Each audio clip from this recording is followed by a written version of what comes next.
Hello? Hello. Hey, how's it going? Uh, it's going okay. Um, Yeah? yeah, didn't I didn't I had expect food on the spectate mode to stove. work, so here we are. Nice. What'd you say? I'm sorry. I said I had food on the stove when you messaged me, so Oh no. it was a scramble um to not burn the place down and still be here. So they fixed it in time, yeah? I guess just in time they did it. How in the fuck am I gonna get this pro draft? Um, Did they send you the link? They sent yeah, me I the have the link, but like, it's so distorted. Like I can't see anything. Okay. Uh, so I'm gonna make a new slide and hopefully just let me remove this and then add browser source.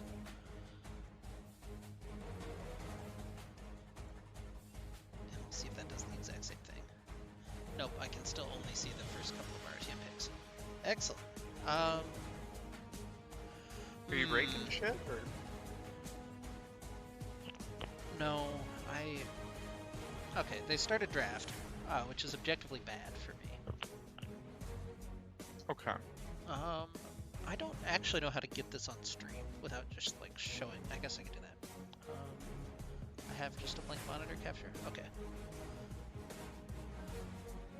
Okay. I'm seriously unprepared for this cast today, so. We were uncertain if it was even going to happen, right? So I think that's pretty. Uh, I think it's forgivable. so hello, everyone. This is uh, this is the return of the Middlesticks stream. We weren't expecting to cast, so welcome, lovely people, to the channel, and we have a banger. Uh, it's the LRS playoffs round 1, best of 5 series between Return of the Middlesticks and the Goon Squad. Goon Squad has a weird logo that you'll see in a bit later on. It's like a tank and it says LBK on it, and I have no idea what that means or stands for. Um, Also, you're going to see the screen flash a couple of times because I have to try to pop out my chat and try to figure out what the fuck is going on with my life. So if you want to talk about the draft on screen, I'd appreciate that while I sort a couple of things.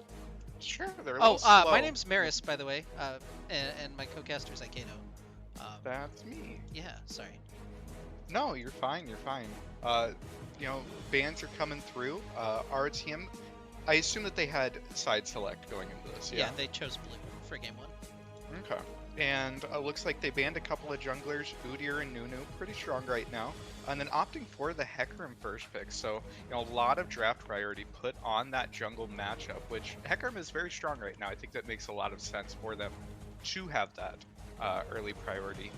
Whereas the other side, Goon Squad, looks like they're worried about the mid lane. 3 bans targeted at Wing Nation there, as well as the first pick Corki, which not normally the champion that you would see first picked, but you know, really, just both teams really deciding where they want their priority to be in this draft.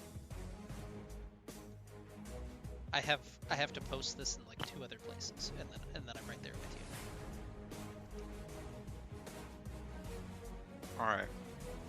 Well, as we continue, RTM on blue 2 able to pick up Rel. Rel, another very strong champion. That it's kind of surprising that she falls this far in the draft. It makes me think that Goon Squad maybe doesn't play her. But a very good champion. That combined with Karasuta's Callista, I think our team's very happy with what they've gotten so far. Definitely just everything that they could want. On the other side, Goon Squad, they ended up selecting the Trundle, which I imagine that's jungle. Can Trundle go anywhere else nowadays? He can probably exist in top lane, but I don't know that would be the best place for him. Yeah, it'd be interesting. In the jungle, we haven't seen a whole lot of Trundle recently, so you know, I can't speak too much to the matchup. I imagine Hecarim farms significantly faster though, and that's probably his win condition. But also Tristana, a champion that's picked up a lot of priority recently. Oftentimes gets early picked, but a lot of that is off the back of Tristana being able to be flexed between mid and AD carry, and you kind of lose a lot of that power if your first pick was Corki and then your third pick is Tristana. You know, it's not exactly being flexed anywhere, right? Okay, I think I have everything mostly set up the way that I want it, so that's fantastic. Let's see what we've got. Okay, we got Hecarim, Rel, Callista. That makes sense, and we got Corki, Trundle, Tristana, which doesn't make as much sense. So I am. Yeah, I vaguely heard you talk about how curious it was that they opted for Corki and Trundle with their first couple of picks, and they put a lot of priority on those champions. It feels like Tristana would have been a more natural pick for one of those first two slots, but now starting to target Winged in the mid lane, Vel'Koz and Seraphine, two of his more played champions recently, makes a lot of sense. And then I honestly would have researched Goon Squad had I been prepared for a cast, but I didn't, so I'm going to assume that these are target bans. Yeah, but you say starting to target. They've been targeting Wing Nation since the beginning. You know, Oh, 5 true. different Yeah, mid bans. that's They 5 are mid bans. Yeah. very worried about Wing Nation in this. So, you know, a lot of respect paid there by the side of Goon Squad. We'll see R4. They're looking for support and assumedly a top laner. So I'd expect to probably see support here. You already see the Rel. You know, against Rel, Thresh is a natural counter pick. Janna is a natural counter pick. And then Alistar, also a very good pairing with Tristana. So I'd expect to see one of those champions, but you know, we'll see what they end up opting for. And Morgana makes sense. You know, the CC is very good, or the CC shield, the thing that will stop the shield. CC. Yeah. In fact, is very good against Rel, very good against Hecarim. I think that the composition from Goon Squad is kind of confused in terms of what they want to do. It feels like Trundle wants to do very different things from the rest of the team. So I don't know. It's very interesting. there's 5 champions banned against Winged, and Nico gets through. Gangplank is also going to be the lock-in. I'd tell you if Cardinals was playing that or if he wasn't in the lobby. Okay, Lexus is subbing for Cardinals for game 1. So that's a Lexus Gangplank in the top lane. Which Lexus, not a top lane main. So, you know, anyone who isn't super comfortable on Gangplank, picking Gangplank is always a little bit suspect, but I think it makes a lot of sense in this draft. RTM has the bot lane that they probably want to be playing towards, you know, with the Callista, with the Rel. So having a very strong weak side top laner, I think makes a lot of sense. You know, Gangplank can survive under turret as well as, you know, use his ultimate to impact things across the map. Yeah, the Irelia counter pick, the last pick for Goon Squad, traditionally a pretty strong matchup into Gangplank. We'll see how they're able to navigate that. I really like this Equestrian comp from ROTM. As you were saying, they didn't necessarily need like the initiation, they didn't need the front line, so it opened Lexus up to play pretty much whatever you want. And blind Gangplank makes a decent amount of sense. So, just definitely gonna take a quick peek. Oh, my client doesn't update live on my preview, so if you'll let me know when they get into draft. And if they're asking if we're ready, we're ready. I'm showing my monitor right now, so makes it a little weird for me to interact with everything going on. And they did start it. Okay. So we are in the lobby pick ban. Okay. Well, we survived that awkward start to everything, and now we'll get to watch that same draft happen again.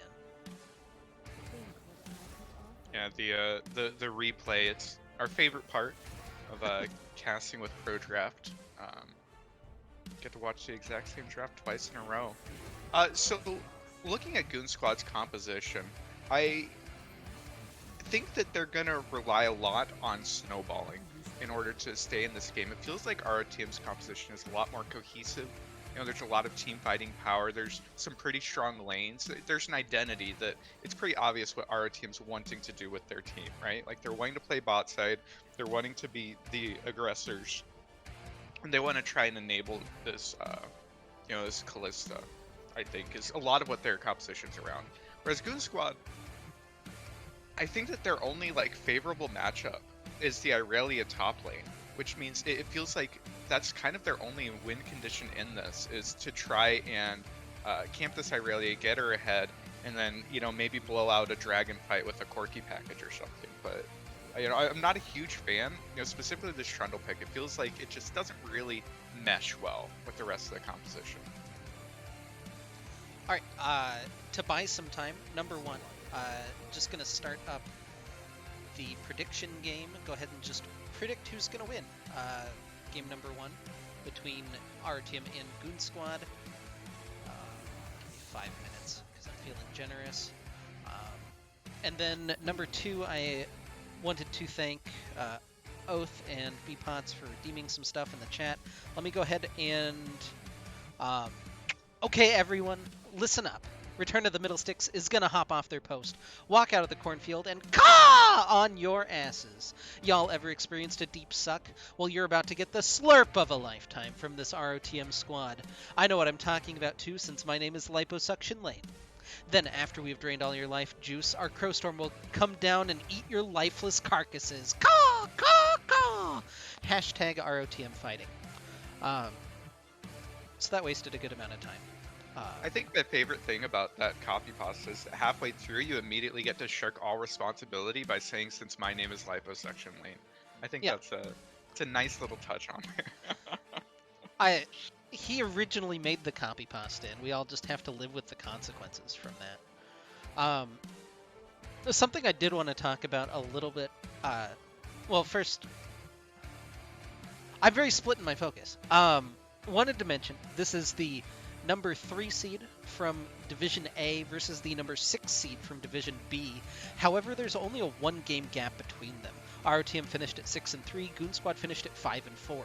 So both teams have quite a bit of confidence. But our teams had a rough second half of the split. They started 5-0, and since then, they're 1-3 in their last 4 games, and that doesn't inspire a huge amount of confidence coming into a big playoff matchup now against a team who, they're looking to throw a good punch in this game. So we'll see how Goon Squad's able to respond to some of that, and if our team can bounce back. Also, notably playing Lexus in the top lane, subbing in for Cardinals, who has played with them the entire split. I don't think Cardinals has missed a game yet, so this is not exactly what you want to see headed into game number 1, right? Certainly not ideal. Do we have any more information? Do we know if Cardinals is going to be able to join us after game 1? Or... The information I had is that he's in a solo queue game, so I don't know if he's joining afterwards or if it was just a mismanagement of time, or maybe he's very angry and just ghosting the RTM squad. Not really sure, but stuff is happening currently. Okay. Yeah. So to focus to focus back in on the game just a little bit.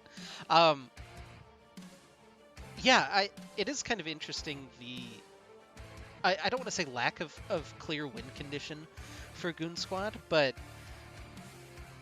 traditionally the Trundle goes well with poke compositions. You can help to disengage, and they have it kind of with Morgana Corki. I don't think Tristana's necessarily the AD carry to go with that, but they have some semblance of half a team, right? I think more importantly, if we're looking at this as some sort of a poke composition, with the Trundle just looking to disengage, then what's Irelia doing in your team comp? That is very antithetical to what Irelia wants to do within the game of League of Legends. She wants to go in, she wants to look for those mid-game skirmishes in order to try and snowball. So it just seems very confused, the overall composition, I feel like. It's just a lot of champions that want to play the game in a different way. And also, lack of CC, I think could really hurt Goon Squad as this game goes on. Your only hard CC is a 0.5 second Irelia E, and then Morgana binding, right? It's not the most CC heavy team composition in the world. Yeah. Well, 25 seconds left in spectator delay. Again, thanks for joining us here on the Middlesticks stream. If you don't follow the channel, please hit the follow button, as it does really support us. Yeah, we're in for a long slog. This is a best of 5, so it's a marathon, not a sprint. Even a best of a 3-0 and a best of 5, you can get it done in like 2 hours, but you're still there for 3 games nonstop against the same team. So these teams will be feeling each other out probably, um, and we'll see how they're able to adapt to a long series that I I don't know how familiar most of these players are going to be with the format. Definitely, best of fives are sort of uh deceptively long. I think a lot of people aren't used to playing in them. We as amateur teams oftentimes play just best of threes over and over and over. Best of five can get really long once you start getting around game four, game five. Fatigue starts setting in. You've been playing against the exact same players each time, and if something goes poor in the first couple games and your mental gets a little hurt, 5 games is a long time. It can really affect the rest of the series. So I think that uh, getting an early lead in game score can be the difference maker in something like a best of five. Try and pick up momentum. I think it's going to be Uh, important. do want to point out that apparently Riot changed their settings again, so it's going to be a second before I figure out how to optimally get this game onto the stream for you. Um, Should I so, pause or are you good? oh, I should probably pause. Yeah, I'm not good, in fact. Okay, I'll pause. I'll go back to 0-0. That didn't help either. So that's bizarre. How do you actually get this game onto the stream?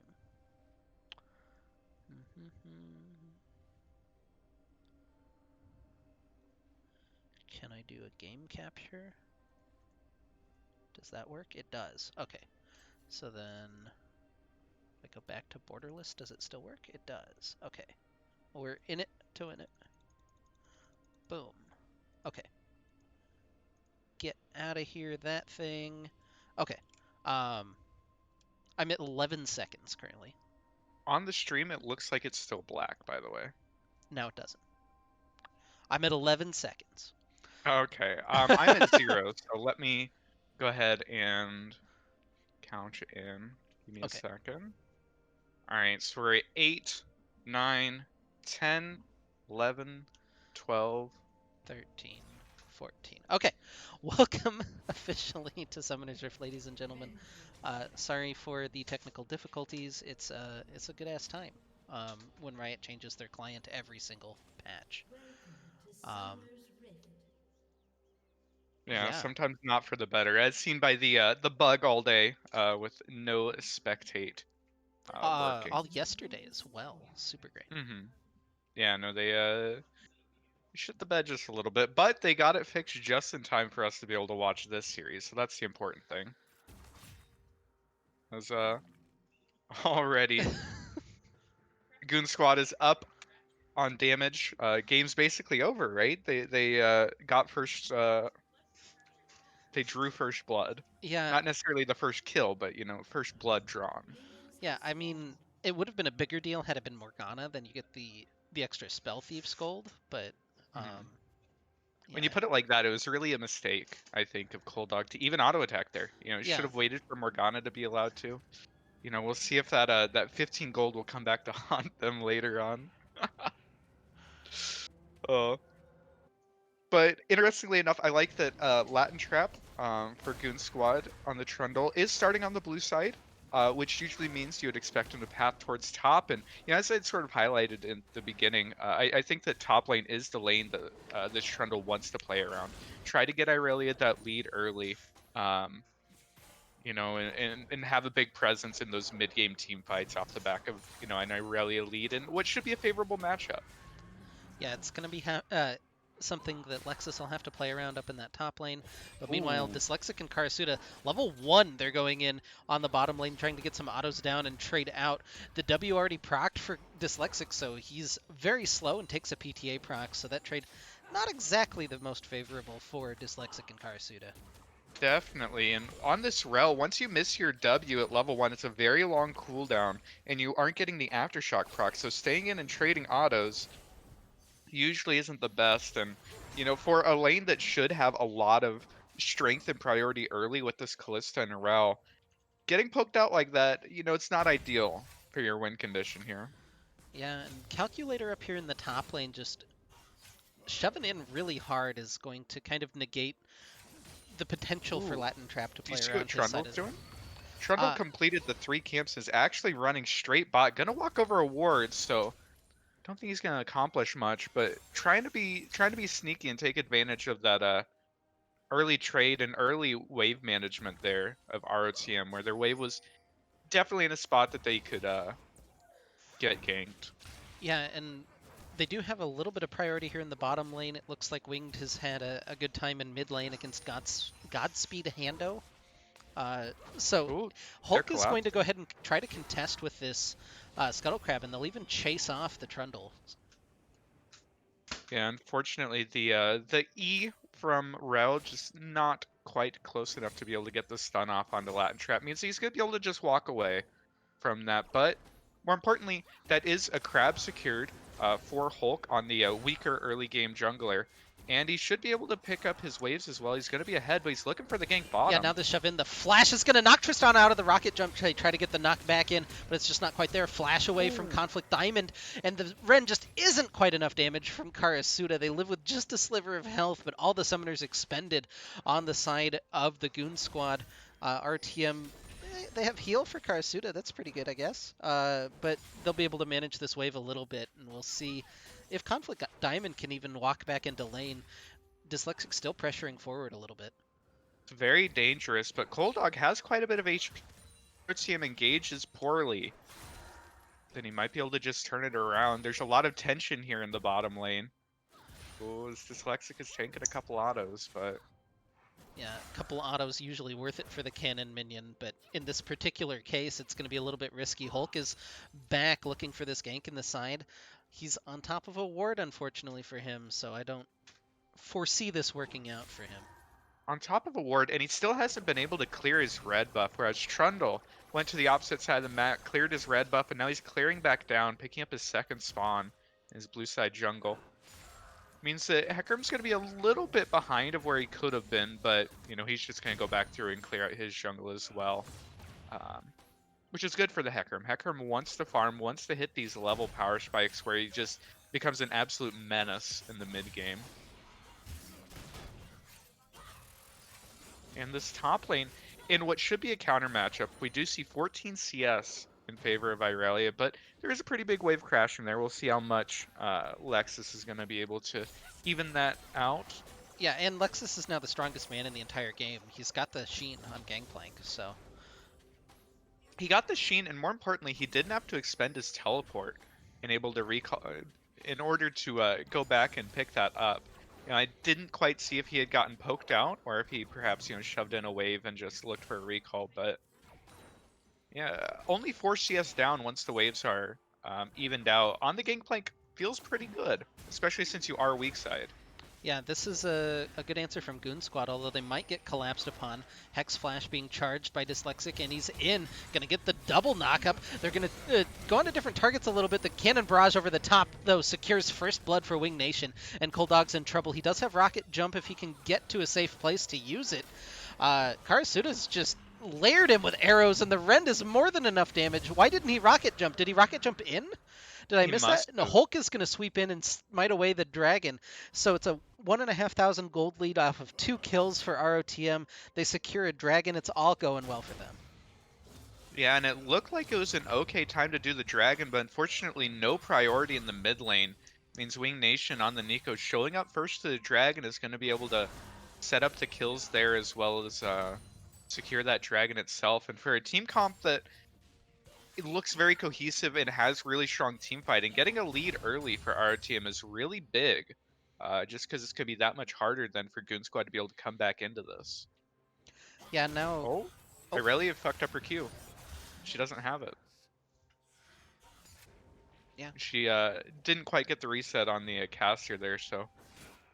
significantly less worrisome. Oh, Vanguard's Edge using that to go forward, but Hulk is here, ghosting his way in, tries to knock her back, but a well-timed flash by Calculator will get him out.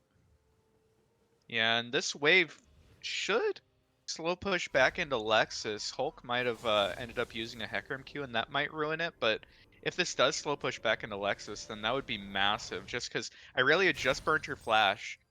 Now she's teleporting back in. We'll see, she has to crash that wave, otherwise she's just not allowed to play the game. Yeah, gets the stun down onto Lexus, but he's got some fruits. He can make it K, dashing forward, just not enough damage on the Irelia. Gonna send Lexus back to base, so he'll have that opportunity to crash the wave. He's got the Trundle in his back pocket if he wants to. And this is why is he pressuring in? He's actually looking for the blue buff. Yeah, does Trundle win a straight 1v1 against Hecarim right now? Pre-6, probably, especially Okay. since Hecarim didn't go Conqueror, right? He went the Phase Rush, so if they sit there and, whack at each other for a while, Hecarim not gonna have quite as much healing as he otherwise might. And Trundle is very strong early, so... Well, good dodge out on the Pretty binding cool. is going to mean that they'll initiate onto Conflict Diamond. He's got his flash newly back up, and now they'll change directions onto Cold Dog. Level 6 hit. He's got the Buster Shot available. Karsuda is very low, has to be careful. Ooh, just dodges that Dark Binding with that Martial Poise passive. Dyslexic is still pretty healthy. He's maybe going to look for that re-engage. He's got Dash Flash up, which can be a combo that catches people off guard. We'll see if he wants to use that once he gets the cooldown back up, but gets bound immediately. Conflict Diamond looking for it. Hits the Soul Shackle, looking for anything. Karsuda calls his support back in, but he'll jump away. Cold Dog finishes one off. He's got the Goomba Stomp, passes forward. The minion's doing a lot of damage to try to equalize. Karsuda will trade it back, but the double kill in bottom. Oh, never mind. Here comes Hulk as he's on his way in. Conflict Diamond needs to get out of dodge. I don't think he's got anywhere to run. Straight into the turret is probably the correct answer. The Cannon Barrage a little bit wide, and that's an execute for Conflict Diamond. And Lexus daydreaming a little bit, watching his Cannon Barrage sail wide, gets engaged on the Vanguard's edge, comes through, and it's a solo kill for Calculator. Goon Squad have turned this game around. Definitely. That play bottom looked like it was going well for ROTM, but even with the Fate's Call, not quite enough survivability there, and Cold Dog's able to pick up the kill. And then, of course, in the top lane there, Calculator getting the solo kill is definitely exactly what you want to see in this matchup. This is the matchup that you saved your counter pick for, that you very explicitly wanted this. So being able to pick up that kill is very, very good for the side of Goon Squad. Yeah, Lexus has the tech, though. He's bought his plated steel cap, so he'll feel a little bit better about that. But Cold Dog showing the power of this Tristana right now, just jumping fearlessly into Karasuda and taking a favorable trade, but has to be careful. The Onslaught of Shadow is going to knock Cold Dog back in, gets the stun with the tether, and then Dyslexic going to pull in with a Magnet Storm. Conflict Diamond doesn't have Flash, but still importantly has the Dark Binding available, so no further aggression going to be there. But they punish Cold Dog a little bit for the over-aggression, and now Karasuda and Dyslexic can at least take down a turret plate or two. If not, look for the dive. Dyslexic's still looking for this. Has the stun available, but the Black Shield doing enough to at least dissuade that for now, but Karasuda finds that rend. That was a pretty clean-looking dive for ROTM, and they'll take a turret plate for their trouble. Definitely, and immediately turning around any sort of a lead that Goon Squad might have just gotten in the bottom lane. This ROTM Hulk has just been so active around the map. He's been bought several times by now. Finding another kill there. And Dragon's actually spawning here. ROTM hasn't had the chance to recall, so there's a potential. No, it looks like this is risky. Goon Squad's not going to be in position. This is around package timing as well. The Hecarim on the top half of the map is winged as Nico, just masquerading there. They're going to see Latin Trap on that Rift Herald, which means that it's just going to be the trade, the Cloud Dragon for the Rift Herald potentially, if Goon Squad's even able to pull off that part of the trade. Lexus still pressuring in, no Cannon Barrage available, it would just be him and Winged, but they're going to go ahead and disengage off of Shelly, so somehow ROTM gets the Cloud Dragon and doesn't have to trade the objective in the process. Yeah, and I think that Wing Nation using the Nico passive, being able to act like it was the Hecarim that was up there, was enough to dissuade Goon Squad from trying to commit to a smite fight there, or supposed smite fight for the Herald. Means RTM gets everything, but Hulk somehow snuck into this bush in top lane. They'll continue on to Calculator, looking for that little bit of damage, but Lexus walked back into the Vanguard's edge. It's not quite enough, though. The Hecarim Q able to gun him down, and they'll find the kill onto Calculator in the top lane. Dyslexic was looking for it. Oh, that's a lot of damage. Wing Nation. The Blooming Burst was more than enough. Latin Trap looking for the cheeky kill onto Lexus, but Hulk is there to answer again. And Hulk has been everywhere that Goon Squad tries to make a play, doing a really good job this game. being where his team needs to be and turning the fights around. We saw even in that 2v1 though, Calculator was almost able to find the kill onto the Gangplank, and that's just the power of this Irelia. So much burst and so much strength, even in these 1v2s in the early game.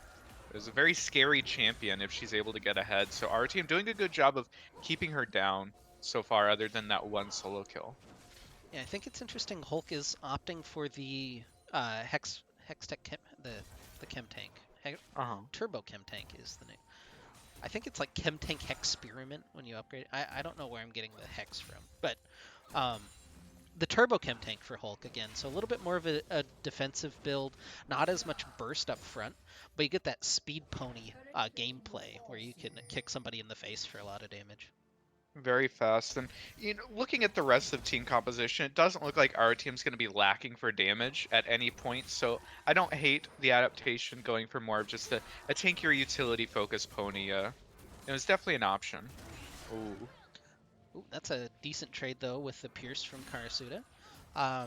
The other mythic finished up right now, of course, is the Everfrost on Wing Nation. You can do some really nasty combos with Nico and Everfrost. And Hulk has managed to sneak into this bottom lane, although I think he's going to be spotted by that ward. I don't think that'll time out just in time. Yeah, he's even getting pinged immediately. So this particular lane gank is in knowledge. Calculator tanks a tower shot, but luckily he's Irelia, so he heals that. Yeah, no, once you get that Vamp Scepter, Irelia just gets so much healing off of every single wave. That's a lot of the power. You can take slightly disadvantageous trades and then immediately just heal off the wave. And a lot of top laners just have trouble dealing with that. It can make it very difficult to lane. And we see Lexus is actually going over and trying to do the Gromp just because he doesn't want to walk up to that wave and worry about Irelia trying to all in him. Yeah, he's trying his best to farm up for that Divine Sunderer, it looks like, is his first item. Or no, that's an Essence Reaver. Yeah. Ooh, not quite able to get that cannon. Yeah. Sad. Nobody saw it, by the way. Cold Dog and Conflict Diamond may be looking for this. They have that cheeky ward over the wall, giving him a little bit of vision, but right now, not a whole lot happening on the map. Shelly's been relatively unmolested up there on that top side, and the double Hecarim force is actually headed into the jungle right now. Hulk is the first one in, has the slow coming down from the Turbo Chem Tank, just scrapping it out with Latin Trap. Winged is a little bit slow to the fight, and it's going to cost Hulk his ultimate, it looks like. Yeah, he did end up getting the trade on there. Trundle burnt his as well, but there's a lot of people here. It looks like Calculator's looking that for the Everfrost fight. not able to connect. The ultimate from Nico forces the flash out of Calculator, so very respectful from him getting out of there, but Godspeed Hundo and Latin Trap both still hanging around. It's still a 3v3 in this red side jungle. Looks like the top laner's left, but still a 2v2. No ultimates available. Yeah, Fate's Call coming in, gonna get the knock-up onto the Tristana, the Magnet Storm over the top, but they just don't quite have enough damage, and Dyslexic is bound underneath the turret, and will be taken down. Now the teleport in from Godspeed Hondo as he flashes forward, just with that Gatling gun, starting to layer down, but it's not enough damage. Karasuda able to flash heal out of there. Might cost him a little bit of damage on this turret, but, you know, they lose Dyslexic for being a little too aggressive. Yeah, a lot of confidence there. From the RTM bot lane, unfortunately means that they push a little bit too far forward and look for a very aggressive play underneath the turret and end up having to pay the price for it. Yeah, the teleport and the death right before the dragons spawn, but we can see it's not punished immediately by Goon Squad. They're now headed toward it. The package is available for Corki if he were to back right now, and that might be a very important thing to have. As it is, Shelly's finished up, Hulk has it in the back pocket, the Dragon's still at 5,700, and now finally Latin Trap is here, Cold Dog and Conflict Diamond close by, but Dyslexic hanging around the side. Cannon Barrage is used, but they're going to jump onto Karasuda. That's a really good target prioritization. He's separated a little bit from the team. Cold Dog flashes forward, and the Buster Shot finds the shutdown. Meanwhile, Calculator into the pit, but he's very low already. He took so much damage, and the Pop Blossom does a ton. The Blooming Burst to follow up, and Wing Nation has a double kill, and that's going to force Latin Trap and Cold Dog out of the bottom side of the fight. Lexus even teleports in a little bit late just to help clean up. They'll grab their third dragon of the game, and it's soul point at 17.5 minutes for ROTM. And with that Ocean Drake being the flavor of choice here, it's going to be very scary for Goon Squad if our team's able to secure that next dragon. And surprisingly enough, that our team even won that fight as sort of a mispositioning there from Karasuda means he gets soloed out by the AD carry, as well as the extremely late teleport from Lexus. You saw he was trying to get damage onto a calculator as he was teleporting in. I'd Either way, argue that that damage actually won them the fight, but yeah. oh, do you think so? Uh, I mean, that might be the case. It seems like, if you're going to commit the teleport, that you should commit it earlier. Yeah. If you're going to look for damage, then, just don't teleport, because I don't think that by the time you get there, the fight's already going to be decided, Yeah, I agree that it was a late teleport. I just think that damage was actually incredibly important because Calculator still had Vanguard's Edge available. If he sweeps in, Ooh. that's a grouped up a bunch of resets for him. For Assuming sure. that he plays that even halfway decently, it's a ton of teamfight damage. Godspeed Hondo still has not picked up that package. He's saving it for later, I guess. Yeah, and a lot of times when you see Corky saving the package, you expect it to be, as we get the all-in. Yeah, Lexus has nowhere to go, but in comes Hulk to try to save him. Gets the slow down. The barrel damage is burning him down very slowly. Hulk just scrapping it away, but he's healing back, and now Lexus is able to cast Gun and finish off the kill. Winged just 1v2ing casually here in the mid lane. Gets the snare. In comes Karasuda. They'll find 2 kills in the mid lane to turn that one around. Now Shelly makes herself known on the top side, and they might be able to grab 2 towers for basically nothing. And across the map, everything going in favor of ROTM. As Hulk, again, in the right place at the right time to counter the Irelia aggression. It was a little bit scary, as Hulk without the Conqueror doesn't do a whole lot of damage with this build, doesn't have a whole lot of healing, so it looked like Irelia might be able to turn it, but well played there by Lexus to be able to pick it up at the end, and oh no. Latin Trap is the one that's trapped. A lot of damage coming through. Dyslexic, unfortunately, secures the kill, but nonetheless, takes Latin Trap off of the map for another 25 seconds, and our team can continue their push in mid. Yeah, Latin Trap made the cardinal mistake of thinking that you're allowed to walk into your jungle when your team is dead, and you are not. You have to wait for your team to respawn. Ends up getting caught out there, and a lot of offset timers on these on the death timers for Goon Squad means that it's that much more difficult to try and mount Hulk a is counterattack. potentially caught, although he's got Ghost. He's a very fast boy, so he's out of there. Very fast. Yeah, just gonna end up being a slight nuisance, delaying the recall by just a little bit. Yeah, 20 minutes on the game clock, 6,000 gold lead for ROTM, 9 kills, 3 dragons. You've got 2 minutes left on that Ocean Soul. Might lose this tower, though. Coldog does a reasonable amount of damage. He's got the Kraken Slayer finished. Headed for Phantom Dancer? Question mark? Yeah, it looks like a Phantom Dancer, which is a very strong second item right now. It definitely increases your DPS by quite a bit once that starts getting procced, but... Look at me, finally learning the new items, 7 patches into the year. Just in time. Ooh, the Cosmic Drive tech from Wing Nation should have over that 168 AP threshold, so he'll get some extra movement speed with that. In addition to slowing, means that he's got a ton of chase potential now on that Nico. Definitely, and for a champion as short range as Nico, I really like that Cosmic Drive as sort of an enabler. They otherwise, into a Trundle, into a Corki, might have a little bit of trouble in these team fights, but with the extra move speed, it makes it that much harder for Goon Squad to be able to play perfectly around you to deny your engage. But ROTM already has all of this vision. Just take a peek at it. They're the first ones to the Dragon. They set up all the vision. And they definitely know that if they pick up this soul, it is basically game over for them. I know they should be able to... It just becomes that much harder for Goon Squad to win any sort of a team fight. Yeah, and it looks like that teleport will come up just in time for Lexus to be able to get there. They already grabbed the bottom lane tower, which just gives them more priority in the area. I like this setup a lot from ROTM. I was a little bit worried by Wing Nation channeling recall there. But, ooh, Hulk gonna find Latin Trap. Yeah, a little bit of damage down, but they have to be careful. Hondo should be grabbing the package now for the first time in the game. Conflict Diamond is actually in front Ooh. of Dyslexic. This is a little bit of a collapse. They might be able just to grab that support for free to start off the fight. The Soul Shackle and the Zanya's Hourglass going to buy some time. Rend is a pretty good slow, as it turns out, and the Pierce to follow through. They might have caught Cold Dog on the other side as well. Hulk just gets the stuns, a lot of help from his equestrian buddy Lexus, and now Cold Dog trapped between two horses. What are you going to do? Looks like actually just try to fight your way out. Hulk gets really low, but he does finally get taken down. Meanwhile, Package is used in the mid lane trying to chase off Winged. He's pretty low, but has the Everfrost back over. The Pop Blossom is enough damage to finish that one off. Calculator dives through, but can't finish off any kills. They're so low on the side of ROTM, but they can't find any kills for Goon Squad, and ROTM will get control of this Ocean Dragon pit.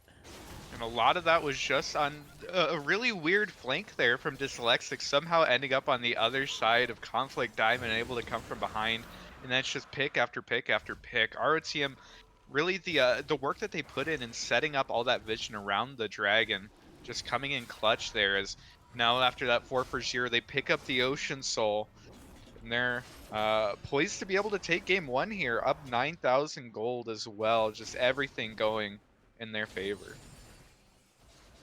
Yeah, so if you're on the side of Goon Squad, it's a best of 5, so you gotta hunker down a little bit.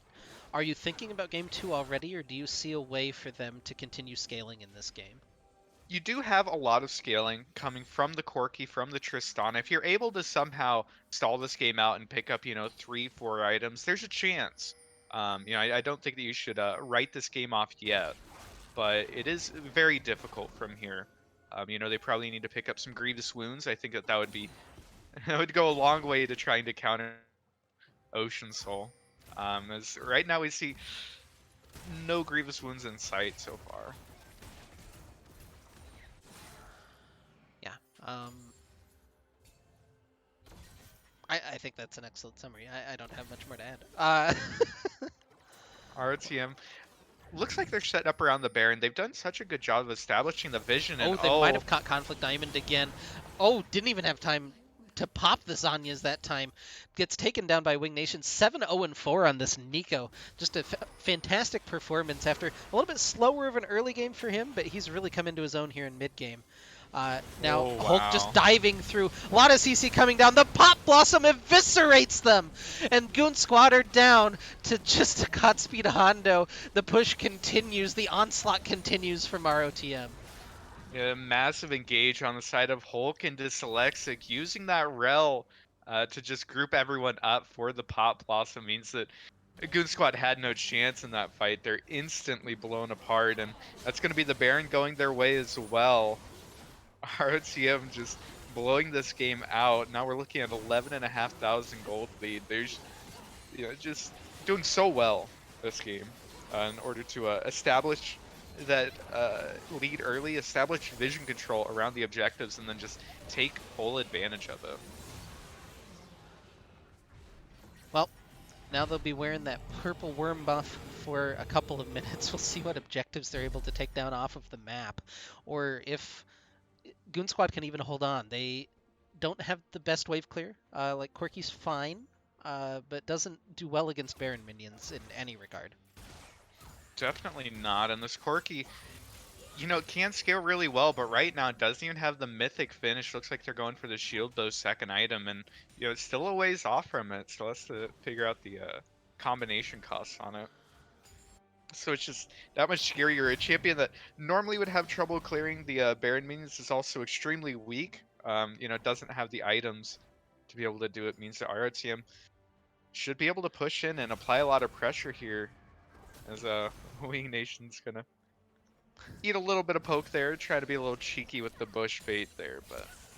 To be clear, Corki normally has really good wave clear, but because the Baron minions get extra armor and MR, they're double effective against him. So, yeah, he just kind of sucks against Baron minions. I don't have any other way to put it. Yeah. And RTM, they've set up the 1-3-1, so if Goon Squad is able to find an engage here mid, that might be their only way back into it, or engage onto a side lane somewhere. They need to do something before RTM can crash all 3 waves at the same time. Yeah, super minion, or cannon minion, excuse me, wailing away, but Lexus is going to be the one that gets through, it looks like, a little bit. He's starting to auto attack down on that turret. Has to be a little bit careful, but the little marker on it dropped below half. Be interesting if we got a pan up there, but for the time being, Goon Squad just Oh can't my quite handle god. this pressure. They lose their mid lane inhibitor turret, and in comes Hulk, looking for that engage, going to kick Morgana back in. A lot of damage coming back, being returned, the line being held currently, but it's going to be the inhibitor going down. Cold Dog and Calculator Oh in no. trouble. Dyslexic sees his moment, goes in. They'll find 2 kills. Godspeed Hondo just trying to get through with that package. He does a lot of damage. It's burning through. A couple of missiles over the wall, but it just doesn't matter. He's sniped down by the Pierce. Meanwhile, Lexus 1v1's Conflict Diamond, which is not a fair fight. GG's called in the chat. Nexus turrets falling. ROTM's going to convincingly take game number 1. Definitely. A couple of falters there in the early game, but once we started hitting mid game, just no mistakes. Our team got the lead and then never let up. Doing a really good job there of just convincingly taking game 1. So how do you feel about the 5 ban and the takeaway pick from Wing Nation, given that he went 9-0-7 on his 7th pick? Yeah, it's not what you normally want to see when you're hard targeting somebody in the draft. If they then have a fantastic game, go 9-0-7, maybe we need to rethink the draft a little bit. Also, if we're 7 deep and he ends up on Nico, yeah, it's definitely still a champion he plays. It's not. You just feel like you didn't get quite what you wanted out of the draft at that point. All right. Well, we're going to take just a short break. We'll be back with game number 2. We'll see if Goon Squad can find their way back into the series or if RTM takes that stranglehold.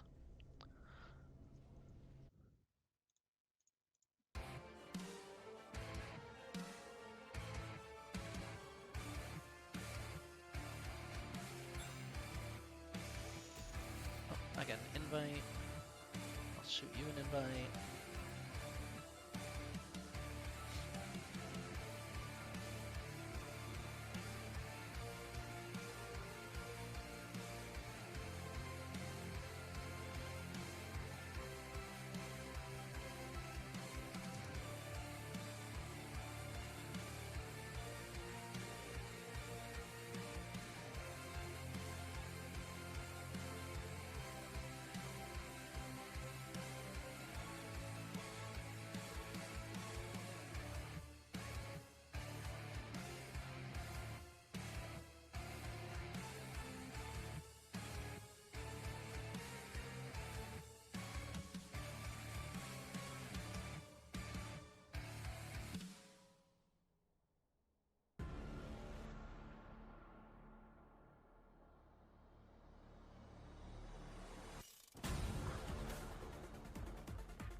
All right, couple of updates for the stream. Game number 2, Cardinals will be back. So Cardinals subbing in for Lexus. Thanks, Lexus, for subbing in for game number 1. And then blue side is going to be the choice for the Goon squad. Yeah. Oh, you're back. Cardinals is back, and blue side for Goon squad, to recap. Oh boy. And they're in Champ Select, or they're not in Champ Select. Oh no, never mind, they're not. I don't know. That was a weird bug. Alright. Looks like it hasn't quite started yet. But I think, you know, with Cardinals back in, Lexus did a pretty good job top, I think, holding down the fort in a counter matchup. Yeah. Yeah, hard agree. I wonder if I can get this up the way that I want it to. Oh, I can. Ah, okay. Nice, I don't have to do a monitor capture this time. I figured out how to just get it up. Okay. Oh, it shows when each team ready's up? That's really neat. So Goon Squad's ready. We're waiting on our RTM. Wings said ready in chat, so Oh. I imagine we'll see it any second now. Yeah. This music is Oh. pretty intense there.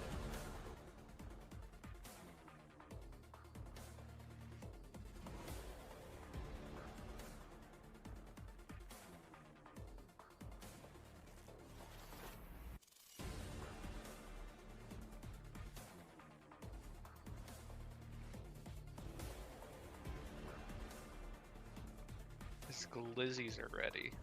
Their top laner apparently being held back by the glizzies. Glizzies are hot dogs? Yeah, hot dogs. I've heard them for corn dogs as well, but Fucking zoomers, dude. I don't... I think it's also like a gun is the original term, but it has since come to mean hot dogs for some reason. I'm not up with the lingo? the lingo, but I've heard it like across a couple different. Yeah, Yeah. You are much more connected than I am. I definitely. I'm gonna look it up. I'm gonna regret this, but Fucking zoomers. While you're doing that, it looks like they readied up on the draft, so. Glizzy is originated as a moniker for a handgun within the hip-hop community.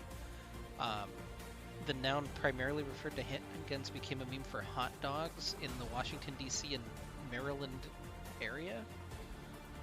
And then people on the internet made it hot dogs. How'd it go from guns to hot dogs? I just read a summary on Google, I'm not sure.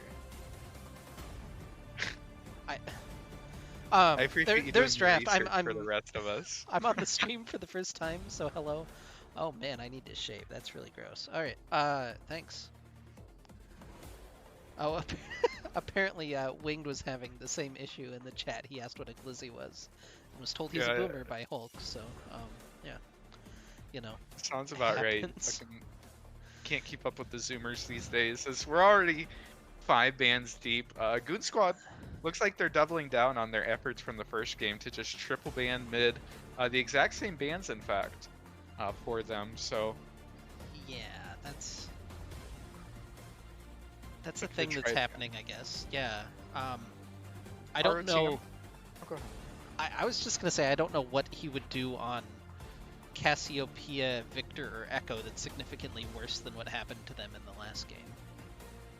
And it might just be a matchup thing, or you know, some players just really don't want to play against specific champions. You know, the long range of Victor may be a worry. So I don't know. So they first picked Senna, but like Rel Hecarim's still. Oh, Hecarim's not up. RTM Bandit. So like. Yeah. I like the adaptation from our team, identifying that the pick that they first picked last game, they don't want the other team to get it out there on blue side, so dropping the Nunu ban in favor of the Hecarim ban I think makes a lot of sense. And then the Nocturne lock-in, a champion that's seen a lot more play recently and has been flexed around quite a bit, right? Yeah, in LEC last week was played mid, top, and jungle, all three. So we'll see who's gonna play that. I have a feeling it's Hulk, but we'll see how the draft plays out. The Rel again for dyslexic makes the most amount of sense. Like that's just objectively a good pick. And set. And I like the RTM coming back to this rail priority. I think this champion's very strong. So RTM, you know, deciding that they want to continue to pick it, I think is a very good choice here. That said, Set and then Nunu, Set potentially support with Senna could go the fasting Senna route, which means that you get to have, you know, a farming Set, which can be really strong in the mid game. You know, it's a pretty strong duo, so I don't hate that out of Goon Squad. And then the Mundo as well. Probably jungle, right? Probably jungle. I Which- don't think it's a great top laner right now. Yeah. Yeah, not the ideal top laner, but in the jungle, really strong in 1v1s early, ends up maxing out the E, so, you know, if you ever sit there trading autos with him, Mundo will beat your ass. Vayne's the lock-in, I guess specifically to counter the Mundo almost, and you can kind of get away with it. The Senna set lane doesn't have a huge amount of pressure. Traditionally, sometimes they get super ahead, you just get your ass beat, but For sure. And if that is the Mundo- set bottom, it doesn't even have to be the set bottom, I guess. The Mundo lock-in is sort of questionable just because traditionally Mundo's locked in against heavy AP enemy teams, so usually at least two members of the team doing magic damage. But locking it in when only Nocturne is showing, and then of course immediately responded with the Vayne, just feels like a lot of that power that you might normally expect out of Mundo just isn't going to be there. As you know, itemization into a magic resist maybe just not quite as effective as it would normally be. Yeah, and breaking news, somebody other than Winged has eaten a ban for ROTM. The Gnar banned away from Cardinals. A little bit worried about that. And the Gnar ban means it's not unreasonable that either Set or Mundo could go top. I imagine both of them would have trouble with the Gnar, so, you know, perhaps adding some legitimacy to the potential flex here for the side of Goon Squad. Yeah, RTM, Shen gonna ooh. be the lock-in for Cardinals. They have the Shen Nocturne combo, the old throwback classic. Shen Nocturne as well as extra protection for Vayne if she ever ends up getting dove on. I really like this play. I think it makes a lot of sense. It means that they might be lacking damage a little bit, so I'd like to see, you know, a high damage mid laner locked in here as their fifth pick, but also saving the counter pick for Wing Nation this time around. We'll see what they end up going for. Goon Squad. If there's anybody in Will- the chat from Goon Squad, I do want to know what LBK means at some point. I don't understand how LBK in a tank has anything to do with Goon Squad as a concept, but Mordehäuser going to be jumping onto the Rift for game number 2. Yeah, so that sort of illuminates it. That means that Mordekaiser's probably going top lane, and then we'll probably see Set support Mundo jungle as the lock-in. So a lot of light illuminated with that lock-in. So we're probably just looking for a mid laner here. Hopefully something with a little bit of damage. I think we might be kind of lacking outside of Goon Squad in like mid-game damage if we don't get... Ooh, Pantheon the Hover. Alright, so that The really lock-in. clears up nothing. Yeah. I take it all back. Pantheon could be support, Pantheon could be mid, Pantheon could be top. Same for Set. What a mess. A lot of melee champions plus Senna means that a long-range champion from the side of ROTM here, whether that's Vel'Koz or Seraphine or Azir or Xerath, you know, any of these champions it feels like would be really good here, especially Azir or Vel'Koz. I think Vel'Koz might have a little trouble in lane. I don't love Corki, but it makes sense. Corki, I don't like Corki as a pick here just because the value of Tabi right now from the side of Goon Squad is so high, just because there are so many auto attack focused champions on the side of ROTM that I expect us to see at least 4 people on the side of Goon Squad actually opt to buy those plated steel caps. Just so much value out of that, as well as Corki isn't really a tank shredder, right? So a lot of your a lot of the tank shredding duties are just falling back onto the Vayne. You're relying a lot on that champion. If Kirisuda isn't able to get ahead again going into this last game, it could be a little scary for RTM.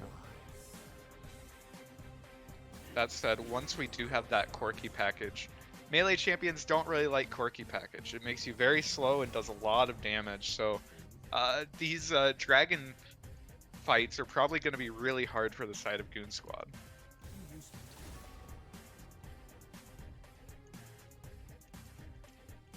All right, I'm starting a prediction. This time, because it has been clear what kind of breakdown our chat has, we're going over or under 4 deaths for Wing Nation this game on the Corki. How safe do you think Winged is going to play? So what if he has 4? If he has 4, push? 4's a push. I'm going to cancel the bet. Okay. I like that we're setting the terms early. Yeah, I should have probably made it 3.5, but probably. Now that I have committed to 4, I'm gonna say, yeah. How do I say that? Herb, spam this mint, herb, to stop Karasuda int, herb. Oh, I love the Plat team. Let's go Return of the Middlesticks Platinum Edition. Is that all of the copy pastas? I don't think I missed one. Oh no, I had another one. I love the Plat team. Let's go Return of the Middlesticks Platinum Edition. Sorry, I missed one earlier. There we go. It's okay. You're keeping on top of the redeems. I like it.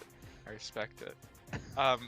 Just to point back to the draft as it's coming through, Mortar up. I think that was to be expected. Mundo jungle, and then Pantheon as the mid laner, which means that Pantheon was blind mid, which is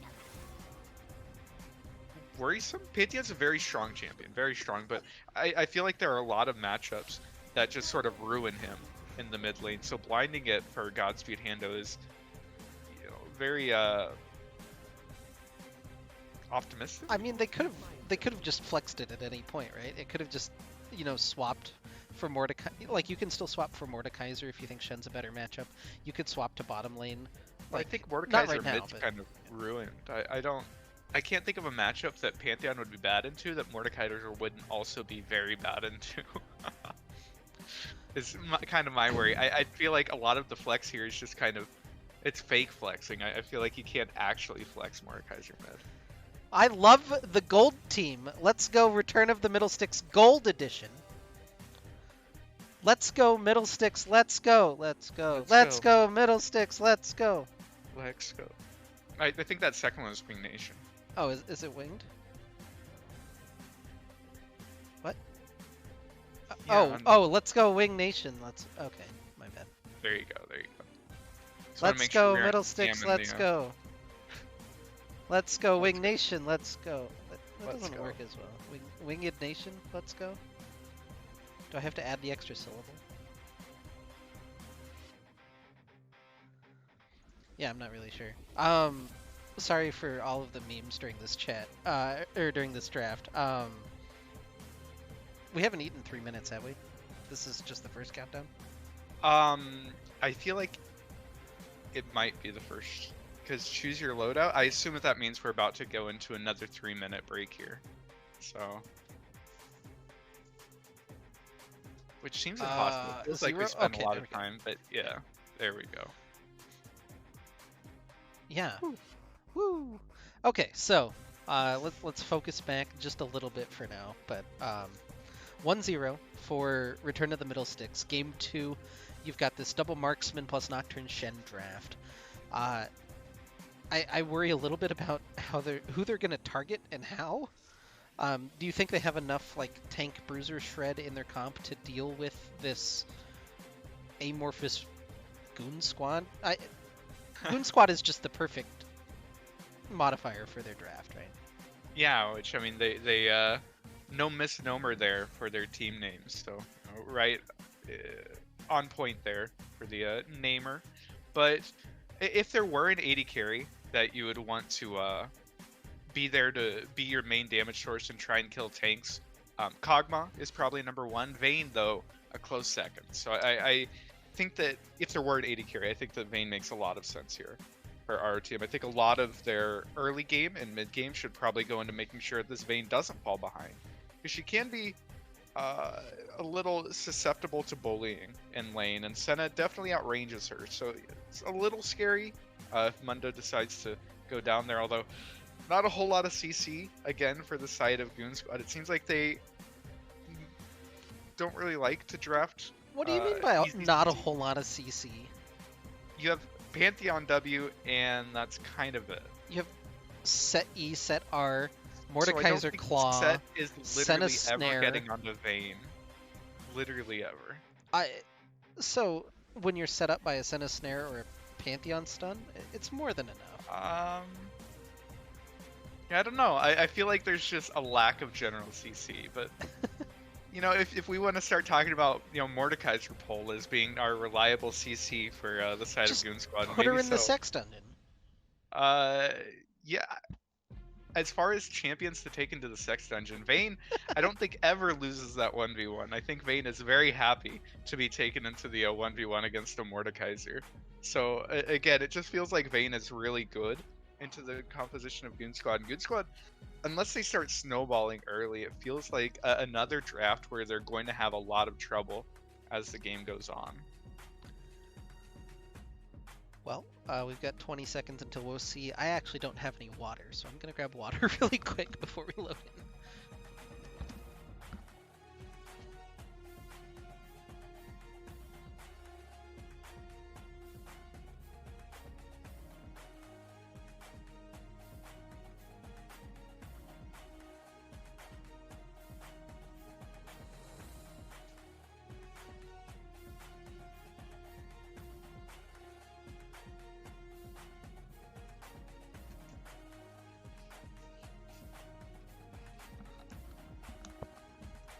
Alright, I'm back, chat. Did he say anything mean while I was gone? I would never.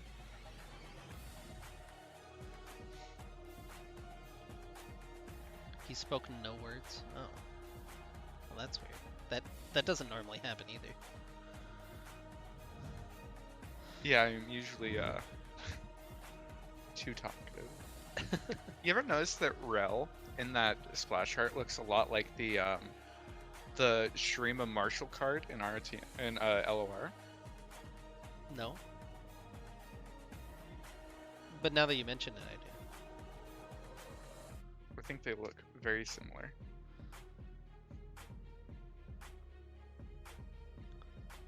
I was fixing their spam. Oh wait, it's not just herb.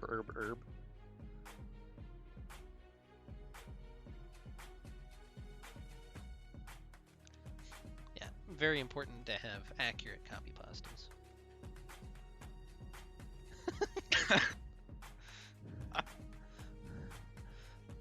40 JR pilot coming in clutch with the herb.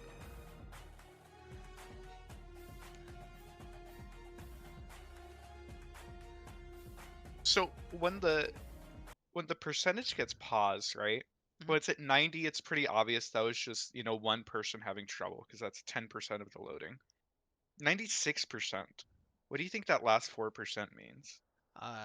That Riot can't connect the game for some reason, probably. They're just holding you to connect the game for a second.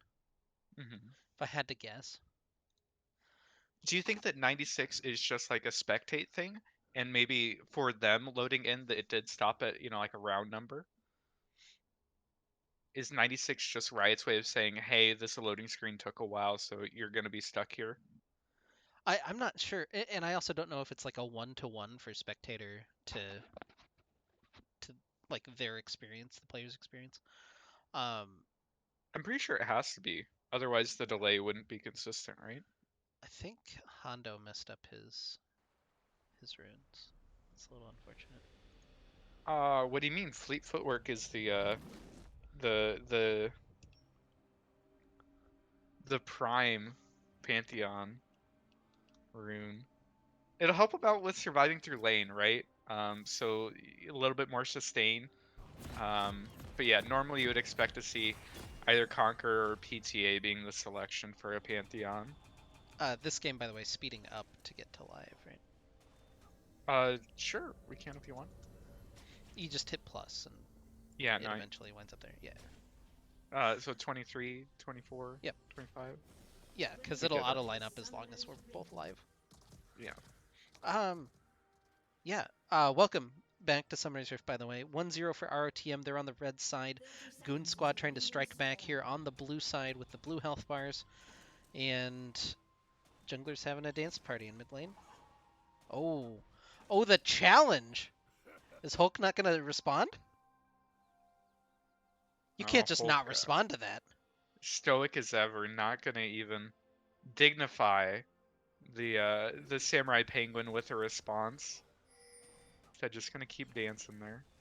And both teams just looking to spread out 5 point. I feel like level 1 could have been an opportunity for Goon Squad. They have the point and click CC from Pantheon. Set is notoriously very strong at level 1, but this time around not looking to coin flip anything, just wanting a standard game here. And the Mundo jungle actually opting for no leash is just going to start the raids, which I don't know if that's normal for Mundo. I imagine he'll be fine with his clear. Like, I don't think he's going to execute. But it's definitely interesting. It's going to mask where Latin Trap ends up starting, right? And that's the most important thing, is that the side lanes for our team are going to have to play that much more safely. Oh, Conflict Diamond walking in. The level 1 getting turned around a little bit from last game, and Karasuda low, getting ignited and, you know, almost taken down. Ignite being returned as Conflict Diamond is taken low himself. Coldog, ooh, the PTA proc. They get the dash back in, the flash away from Conflict Diamond. Coldog is low, just trying to retreat. In comes Karasuda with the flash tumble, but it's just not quite enough damage as Coldog gets his flash heal himself, and everybody disengages in the bottom lane. Although Latin Trap is set up potentially for like a lane gank here in a second. Level 2 hit though by Calculator in the top lane, and Cardinals is in a world of hurt right now. Ooh, Yeah, even more a lot takes of another Q. damage coming through from the side of Mordekaiser. And I like that Goon Squad has been taking advantage of Rel's lack of a very strong level 1. You know, last game and this game both coming out on top in the level 1, even though it was very extended. There's a lot of fighting. Ooh, big damage, but the tower shot might turn that one back around. Hondo very low. Can he get the auto? It's not enough. The spear thrust, the Comet Spear for first blood for Hondo in the mid lane. Meanwhile, Hulk kind of just shepherding Calculator in, has the Fear Tether, the flash to follow. A lot of autos coming down. He's got the red buff ticking. Calculator tries to go in, but the auto from Cardinals secures that one. So 1-to-1 cross map, and Winged is even going to teleport back into mid lane right now, right in the face of Hondo. Yeah, already a bit of a cluster this game, as every single lane has seen its action. And we'd highlighted that mid, the Pantheon, is one that into a range matchup could be a little bit scary. Very good for Goon Squad that they were able to pick up that early solo kill. You know, getting a lead onto their Pantheon is very important as this game goes on. Very strong early game champion that, if he doesn't hit his items, can be much less effective as the game goes on. So yeah, Realm Mechanic, by the way, the shield break on the Q is going to be huge in this lane against Set. Has to save that for the Haymaker, otherwise probably don't use that ability. Really need to make sure that you're breaking the Haymaker shield. Definitely, it can be really scary. Tom Kench and Set both can kind of be scared by Rel just because she has that ability to just instantly destroy your shield. Yeah, Latin Trap steals away the Scuttle Crab from Hulk, and he'll be a sad Nocturne headed back to his own jungle. Actually down a level right now because of the early gank. Yeah, and Hulk just now taking his blue buff. Latin Trap bought a Doran shield. I don't think Mundo's clear's that bad. I don't think you have to buy a torrents to make it through the early game. Maybe you do. I didn't think that was the case, but going for a little bit more combat stats in the early game, and maybe it's the spicy tech for the Mundo jungle. Yeah, right now these waves not super favoring ROTM. They're shoving in right now, but that can be a little bit risky against the Mordekaiser and against this bruiser composition that likes to just run at you. can be kind of scary to push up a little bit over your halfway, start getting that forward percentage if you like your LCS stats. So it's kind of interesting here. We had highlighted the Senna.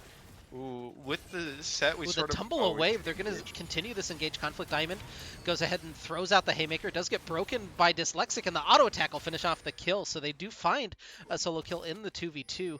Meanwhile, Latin Trap and Hulk going to renew pleasantries over this top Scuttle Crab that has not been taken yet. A lot of cleavers landing. Hulk gets chunked through, and he's going to have to abandon this one as well. Yeah, just gonna end up giving up on that crab as his lanes end up collapsing to help him out. Or to help out Latin Trap, rather. But I was just trying to, as we see another engage here, this Pantheon does so much damage early. Yeah, applying so much pressure in this mid lane.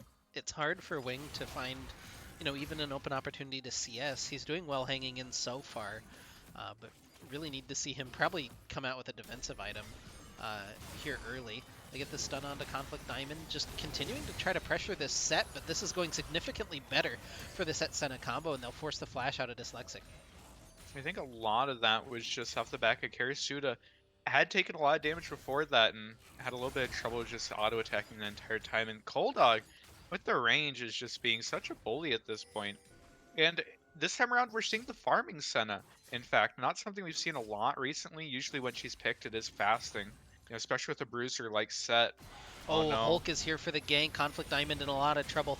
Gets knocked up, gets taken down, pinned into the wall. Unfortunately, again, Dyslexic comes in, but the ultimate from Hondo is here to turn that one back around. Calculator even invests his teleport. All 5 members of Goon Squad are down here in the bottom lane, and they'll be able to grab this Infernal Dragon early on.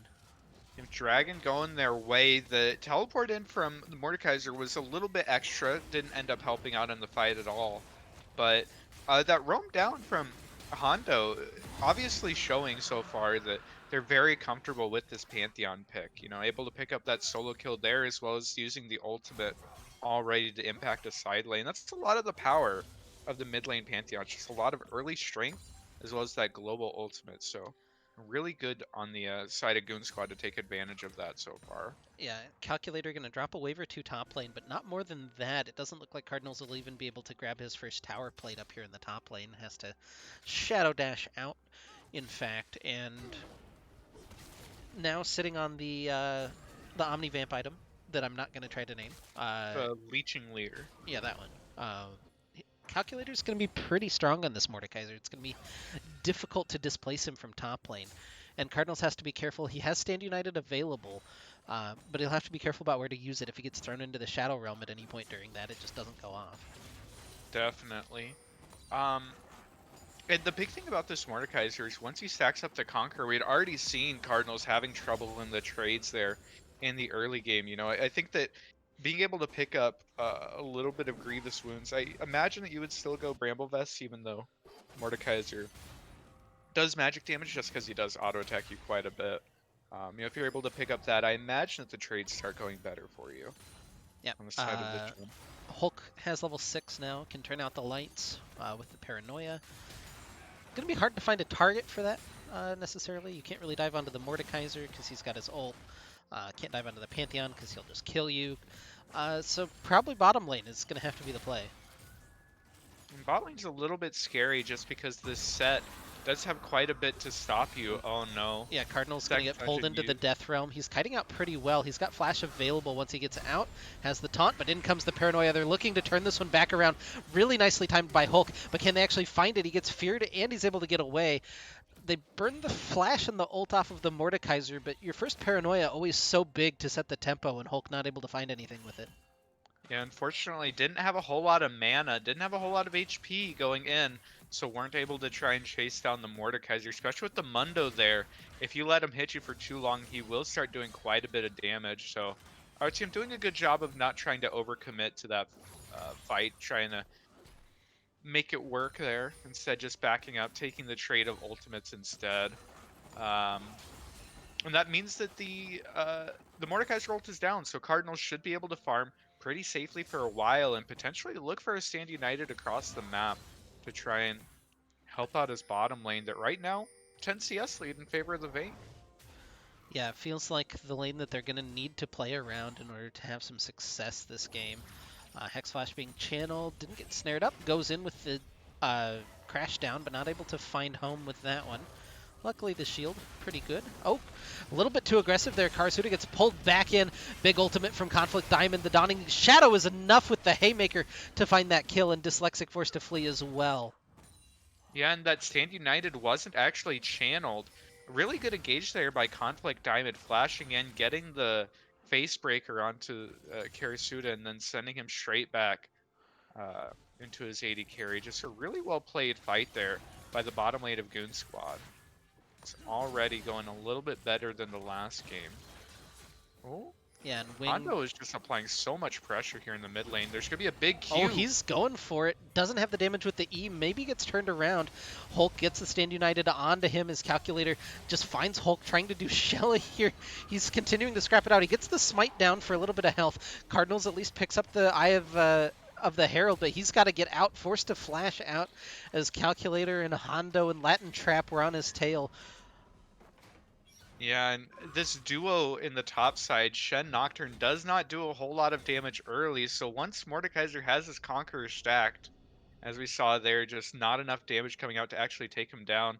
And that was actually the Stand United expended on the side of ROTM, so their first Nocturne ultimate as well as their first Shen ultimate, both used in the top lane. It's not ideal, especially when you have the double AD carry composition of Corky Vayne. When you're expending so many resources top lane, that's just not really playing to your win condition. It's not what you want to be doing. Yeah, and here they come back to top lane. Paranoia going to be popped. Calculator has his ultimate up, but Hulk not quite able to spell shield it, but he'll be able to take down Calculator in the Shadow Realm, find that solo kill for himself. Karasuda, meanwhile, in trouble on the bottom side as he's pressured up a little too far with Dyslexic in the top lane. Gets pulled back in with the Face Breaker. The Haymaker, not quite enough damage. The teleport coming in from Wing Nation, although I don't think he really wants to be here either, as Hondo comes in with his ultimate, and everybody gonna chill now. The dragon has spawned, and Goon Squad again have the inner track on it. A lot of really girthy health bars currently. Definitely, and that was just a little bit too far up there from the side of Karasuda without his support there. Dyslexic went to the opposite side of the map to try and get something going, and Goon Squad in their bot lane, again, doing a good job of punishing Karasuda for it. And they are going to be able to pick up the second dragon off the back of that. Looks like Cloud Soul is going to be the flavor this time around, but again, RTM playing to the top side, playing away from what we had sort of identified as their only option for breaking through this very big front line on the side of Goon Squad. Normally you would expect the Vayne to be the target to try and get ahead, but RTM just deciding that top is the lane of choice this time around. And Wayne has the package. Yeah, he could definitely look for a play bottom. Hulk is coming in mid as well. Coldog and Conflict Diamond still continuing to look for the scrap, but in comes the Magnet Storm. They've stunned up Coldog for the time being, but a good ultimate from Conflict Diamond. He'll get pushed into the wall. Nice ward from Karasuda. Not often you have to highlight that, but in comes the teleport to try to turn this around. Calculator is back in. They'll knock Dyslexic back in. Winged is here. He's able to take it down with the package, but he's caught on the wrong side as he'll get taken down himself. They'll trade 1-for-1 in the bottom lane, but they did manage to save Private Karasuda. Able to just barely get out there off of a pretty good engage there from Dyslexic, but the teleport coming in from Calculator, it feels like just the response teleports and global ultimates from the side of Goon Squad have just been so much more effective this game than ROTM's. ROTM hasn't had a good Shen teleport bot, hasn't had a good Stand United bot. It wasn't available for that fight, but already Goon Squad. Pantheon's been down there multiple times, and then Mordekaiser instantly channeling to turn that fight around. Really well played here from the side of Goon Squad. Yeah, and if you look across the board, the only gold advantage right now is in the jungle for Hulk, and it's very slight. So, despite that, only being 1,000 gold lead right now for Goon Squad, it's pretty evenly distributed across the board, and you can start to see those little advantages stacking up. The completed Mythic on Latin Trap and Hondo, and Calculator for that matter, and no Mythics really to speak of now that other than Cardinals in the top lane. Yeah, and we could highlight Latin Trap, being a little behind here, with Hulk having just a tiny bit more gold, but it doesn't really matter when Latin Trap is the one buying the much cheaper items. Still hitting his power spike before Hulk means that even if he's down a little bit of gold, he's very much stronger right now, as well as being up, you know, 22 CS in this matchup, just doing quite a bit in this Yeah, matchup so far. looking for that gank top lane potentially. A lot of action around this top lane, not quite what you'd expect given the drafts, and I like that you've highlighted that, and we'll probably have to continue to highlight that. I think it makes more sense from the side of Goon Squad to try and pressure this Shen, just because when you're playing against the global, usually you want to make a play at the global. Sort of get rid of the advantage that the enemy team has. So, trying to set the Shen behind, I think could make sense. Right now, not really a wave in the right spot to look for it, but as sort of a strategy, I think that definitely can make sense, especially if Mordekaiser is ahead going into this mid game. It makes it that much harder for Shen to be able to respond to him in a side lane, because that's where he's going to be all game. That's who he's going to have to fight with all game. Yeah, So despite this gloom and doom a little bit, ROTM definitely outscales this game on Goon Squad, and uh, they'll feel, relatively comfortable headed in down 1,000. They just have to be very careful about how they manage these dragons. You can't let them stack up too far.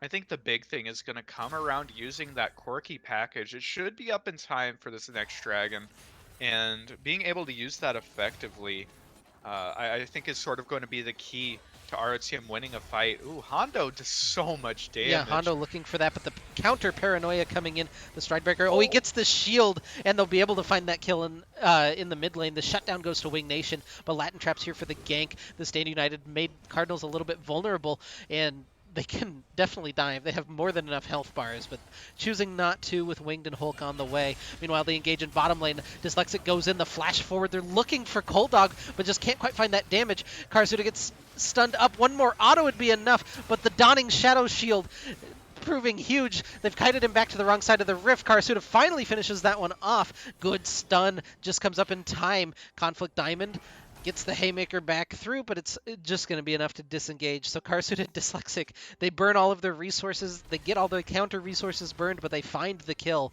onto Cold Dog. Yeah, and I really like that ROTM was able to get Oh. a successful use of Stand United. I think Cardinals could be able to Yeah, walk he's away fine. from this, but the Stand United plus the Shield Bow onto Wing Nation there was enough to make that quirky survive through the burst from Pantheon. Pantheon just going a little bit too far forward without any support means that ROTM's able to pick up the kill there, pick up the kill bottom, and sort of turn around what was looking a little bit scary. And they're the first ones here at this dragon. They have the package available. Vayne's walking in. Yeah, package Teleport from available. Shen as well. Teleport available from Shen. Everybody can join. Latin Trap takes casual amount of his health as the dragon continuing to get whittled down. This would be important if they're able to secure it just to forestall the soul timer, but they have to be careful not to completely lose a fight immediately after. Ooh. Good smite from Hulk. That was more dangerous than it was probably given credit for with the Q over the wall from Hondo. Yeah, and Pantheon with the execute on his Q, even without smite, does a really good job of pressuring uh, any sort of objective. Can definitely steal it from a very high HP. So, really good job there by Hulk to be able to secure that. And sort of turn around what was looking really scary. If Goon Squad was able to get that, then the sole win condition is there. Paranoia coming in, but he actually can't click on anybody right now. Now finally can. When they dive in, Karasuda finds the kill onto Cold Dog, trying to run away. Conflict Diamond gets slowed up by the Stridebreaker, but he's very fast with that phase rush. He's trying to kite back to his mid laner, who's just not coming for him. So in comes Wing Nation, who'll be able to pick up an extra assist on this one, and Karasuda's on a killing spree. Now finally that win con starting to get online for ROTM. Yeah, once they start making effective use of their globals, the entire game just turns around using a Nocturne ult bot. And I really like the tech there from the side of Cold Dog. As soon as Nocturne pops the paranoia, you use your W, and Nocturne can no longer actually use his ult on you. Unfortunately for him, he went back for the set, and it gave Dyslexic an opportunity to actually engage and set up the Nocturne. So really well played there by the side of ROTM. Now looking at the score, it was 5-5 just a couple minutes ago. Now 9-5, only a 500 gold lead. Now 700, but a very small gold lead for the kill lead that they have. Yeah, they'll be feeling a lot more confident though after a couple of plays, and we'll see if they can make some or if they'll get turned around on. Because right now, this team comp's spiking pretty hard for the Goon squad, on 1 item for Pantheon, 1.5 items for Mordekaiser. Even Set's very strong with his Turbo Chem tank. Like, they have a lot of power right now in these picks, and we'll see if Goon Squad can make a play, or if ROTM even oversteps a little bit. I think that they can get punished for it. Definitely. This is sort of the window for Goon Squad. This is when your full melee bruiser composition is at its strongest, at 1 to 2, maybe even 3 items. You know, really before Vayne gets entirely online, before this Corki gets entirely online. This is your angle. This is when you have to start developing a lead before you get outscaled. So to keep an eye on that. Pantheon ended up getting thrown into the bottom lane, so the ultimate there, a little bit less effective when you're not in the mid lane. Makes it harder for you to actually ult into fights, so we'll have to keep an eye on it. So that's one of their main abilities to start fights. Yeah, 53 souls right now on Senna, or at least when I checked, it might be 1 or 2 more right now, but that's not bad for 20 minutes on a farming Senna. Yeah, and I think that that's the big thing, is that since the Oh, Senna is Hondo. farming, didn't even want to. Yeah. I think if he has PTA, God, can you imagine if he had PTA? There are a couple No, fights that are really close. yeah, I think that he's got 1 or 2 more kills if he has PTA or Conqueror for that matter. Definitely. Sort of forgot that. Latin Trap is just waiting in the wings here, and Hulk is here too. Yeah, so Hulk is going to wander into him. Dyslexic didn't know he was there, just finds him hilarious. with the sweeper. Even pops the ultimate. He was ready to look for that engage. Just awkward timings mean that Latin Trap gets found out and wastes his ultimate. Yeah, I think that he was a little bit worried about getting just hard engaged on, but ROTM was very surprised to even see him there, so weren't quite ready to pull the trigger. Means Mundo just swapped one bush for another, and he's just standing in the upper bush there. Ooh, car suited. That's a lot of damage starting to add up from Coldog. He's got to be pretty careful.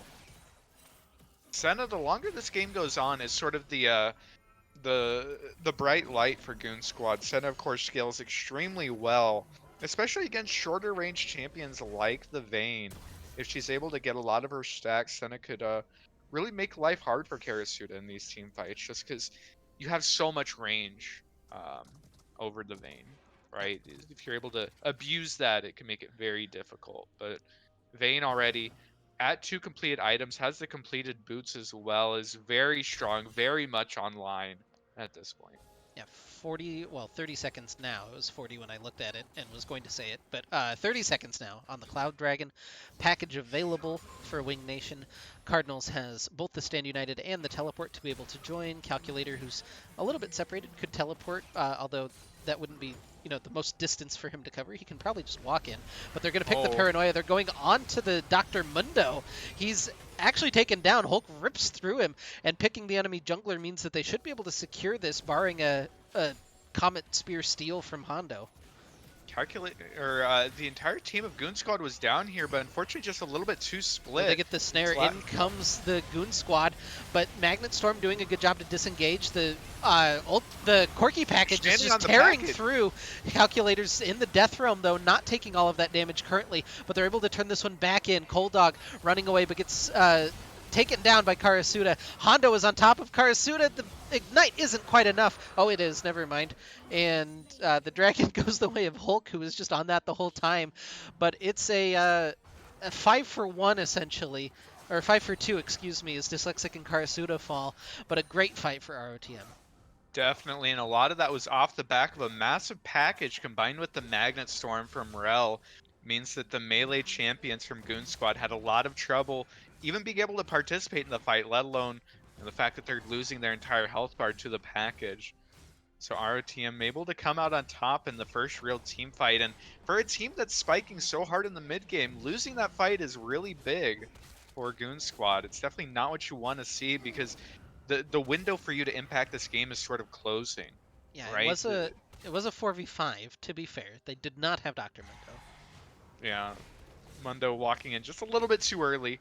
It's pretty unlucky, but either way, this was your window, and if you aren't taking advantage of it, it just becomes that much harder as this game goes on, because Corki doesn't become easier to kill. Vayne does not become easier to kill as this game goes on, so it's just very worrisome for the squad of Goon Squad. Yeah, 3,000 gold lead for ROTM now. They feel firmly in control of the game, especially given the scaling that we've highlighted, and a pause. So apparently comms issue with Goon Squad, so we'll take a short break on the BRB screen while the game is paused. I'll write that even. Oh, I don't want to do that way. Okay.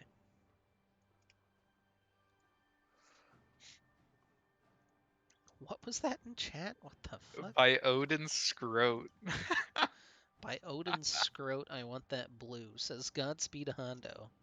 I, Yeah, I it don't looks want to like they're highlight, I fighting. guess it's in full vision. So Corki and Pantheon are squaring off over the Goon Squad blue buff currently.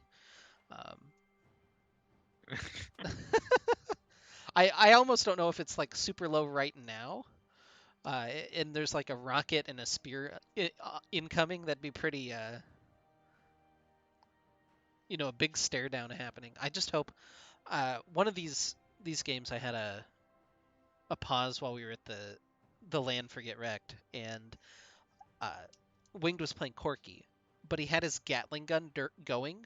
So the Oh, entire pause, and it was oh arcade no. Corky. So it's the entire pause. I didn't want to pick up my headset, like take it off, so that I didn't look like I was cheating or gonna get up and like look at one of their screens or whatever. Uh-huh. So I just had to sit there and tank this arcade Corky Gatling gun sound. Oh my god. Yeah, no, some of these pauses, depending on what you're doing at the time of it, it can be really painful. One that I think of is the sweeper is not as obnoxious as you would normally expect it to be, but once you hear it for a few minutes, it can be annoying as looks like we're getting back into game here and Oh, Winged looking at got it. the blue buff, by the way. Oh no. Feels bad, man. That was like instant. I wonder if it was like rocket on the way, like we said. It must have been. It must have been. That's pretty funny. I hope Winged is recording or something, and we get that freeze frame on what happened, because that's pretty funny. Um, so yeah, game's over. Wing got the blue buff, but we still have to continue playing it out, I guess. Collector finished up for Hondo, as well as the not demonic embrace, demonic. It is demonic embrace. For some reason I was thinking that was Evelyn's ult, and I was being dumb. Bernie item Last for embrace, I believe. calculator. Yeah. Or Agony's last embrace. caress? It's Oh, Agni's it caress. was Agony's embrace. Now it's last caress, I think. It's something like that. Who fucking knows? But collector for Pantheon is an interesting choice. A lot of times when we see the Pantheon, we expect to see, like a Cleaver and like a Sterix, a bit more the Bruiser variant. But this time around, going for the lethality means that he very much wants to one-shot this Corki or this Vayne. He's made it his mission to be able to do that. So, So uh, I don't. go ahead. Sorry, I didn't want to interrupt you, but this is the second Senna that we've seen recently. Just skip Rageblade in favor of a Lord Doms. I think Lord Doms has seen a lot of a lot of people are coming around on the item. I think that people had sort of slept on it, but the more that we've played with the new items, people are starting to realize, hey, this item's pretty good. I don't necessarily know if it makes the most sense as a second item. Maybe there's some math behind it that has convinced people that that's the way to Oh, go. Paranoia even got the engage directly down. Cardinals will finish off Cold Dog. Really nice pick by ROTM. And now Latin Trap in trouble as well. That flash taunt was a little bit tragic, but it's not going to matter. They take down the jungler and the ADC, and that should be a Baron for Return of the Middlesticks. Definitely. There's no one in position to actually be able to contest this. And even if there were 3v5, not a whole lot of chance for Goon Squad. And off the pick, on the back of that Nocturne ultimate, RTM picks up the Baron. And, we saw last time when they picked up the Baron, they were able to close out the game almost immediately with their 1-3-1 push afterwards. So You have to keep an eye and see where they decide to allocate their resources. As there's also a dragon spawning in Yeah. under a minute, so I really liked that pick though. That was no hesitation. Hulk and Cardinals immediately committing for that kill. That was really good by them. Sometimes you'll see teams, kind of debate about what the best play is, but that pulled the trigger right before the W finished for Cold oh, Dog. do you see the collapse here? Yeah, they're looking for Oh, Mordekaiser, but not quite going to be able to find him as he'll get that recall off. They're hovering around this Cloud Dragon, which doesn't feel like the prime objective right now. I feel like you can push in waves and then go get the Cloud later. usually you would expect to, try and take advantage of the Baron buff, push in, try and pick up a couple turrets, and then on your way out, you're usually able to secure the dragon. But this time around, RTM deciding they want the fight around it, and they have the Corki package, so definitely set up to be in their favor. It looks like they're going to try and actually camp a bush. Oh, I don't know if they got seen. Oh, Conflict Oh, Diamond no. walks in.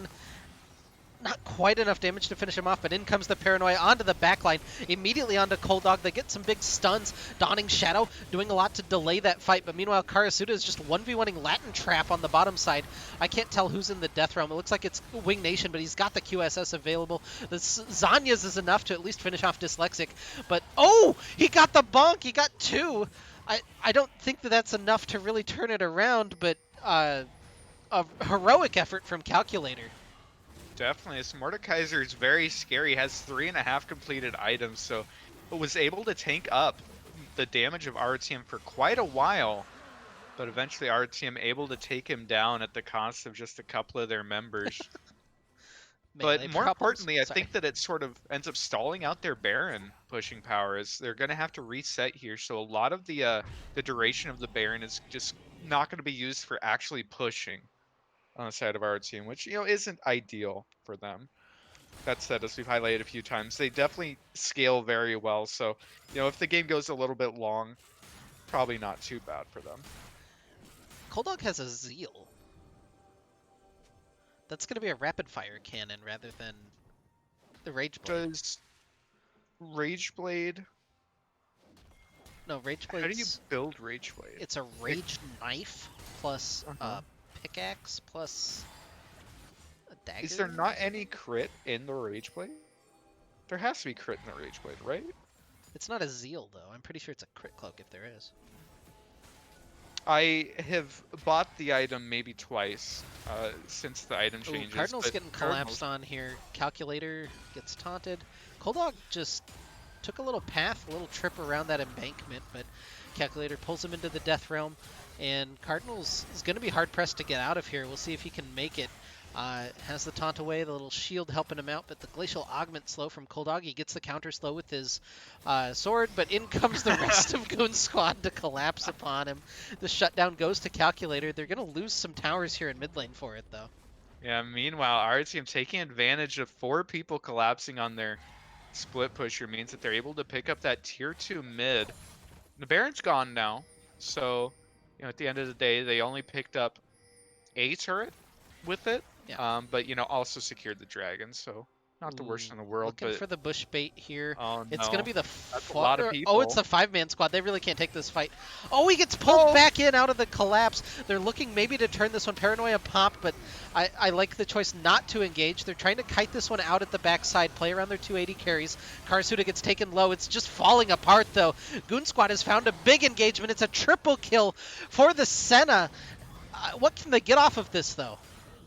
There's not a whole lot, and their waves aren't in the best spot. Might be able to push in and get that mid turret, but most importantly is they've stalled out ROTM. They picked up a lot of those shutdowns. A lot of gold going into their pockets means that there's still a chance for them in this game that was looking really scary.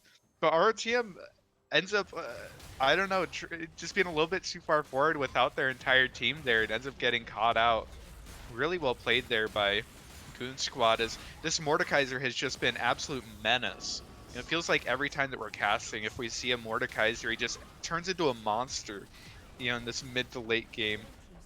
So, Calculator continuing on in a long line of Mordekaisers that play against RTM and being very effective.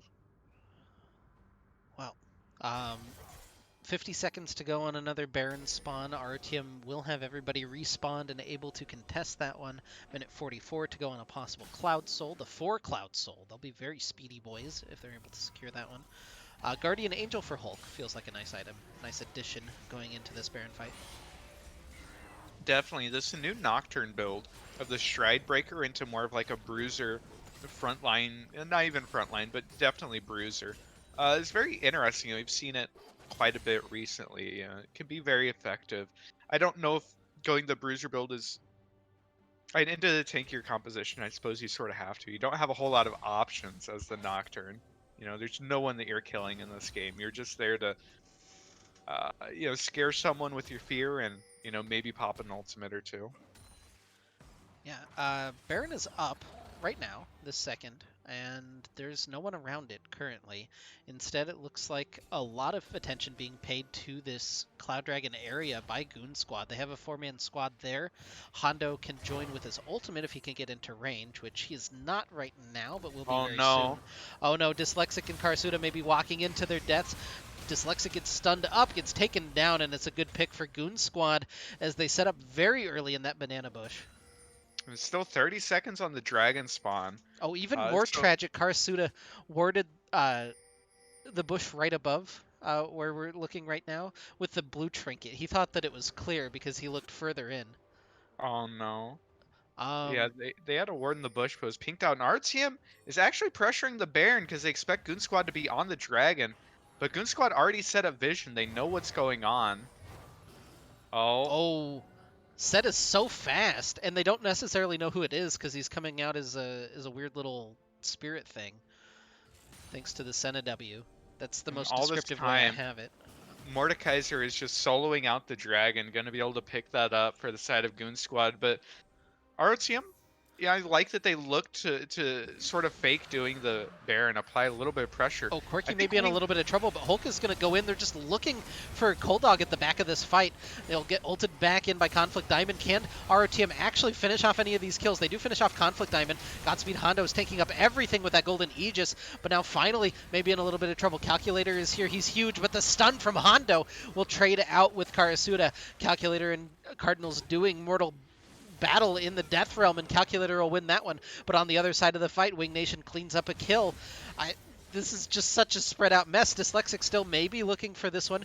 It's 3 for 2 in favor of ROTM. If Dyslexic can find a little bit more, he'll look for the engage. He finds stun on Calculator. Where's the damage coming from to actually finish him off? The claw pulling him in. He's getting huge heals, huge shields. Now Senna's here to heal him back up and trying to turn this one back around. The claw gonna pull in Hulk, but he comes in with the paranoia and finishes off both kills. A double kill for him and 2 shutdowns. The Bud Light ace for ROTM and potentially a Baron at the end of this one. It's gonna be a little bit worrisome. Their Vayne isn't quite alive, so they're not gonna immediately run to the Baron, but the fight started out with a Nocturne ult and ends up with an Nocturne ult as well. And it's already halfway up. Cooldown. Yeah, with the triple Cloud Dragon. It's now a 41-second cooldown total for that Paranoia, which compared to the 3-minute cooldown on the first ultimate is significantly lower. But RTM, after faltering a little bit, comes out on top of that fight, and now, after the resets, might be able to pressure Baron. There's still 15 seconds on Mordekaiser. Looks like they're not running straight towards it, so no worry of that yet. So we'll see what each team decides to do. Baron being the next big objective for at least the next 3 minutes before the final dragon before Elder, I suppose, ends up spawning. Whew. Yeah. Where Senna did go RFC and Rage Blade. No, you're fine. 4 completed items for the side of the Senna.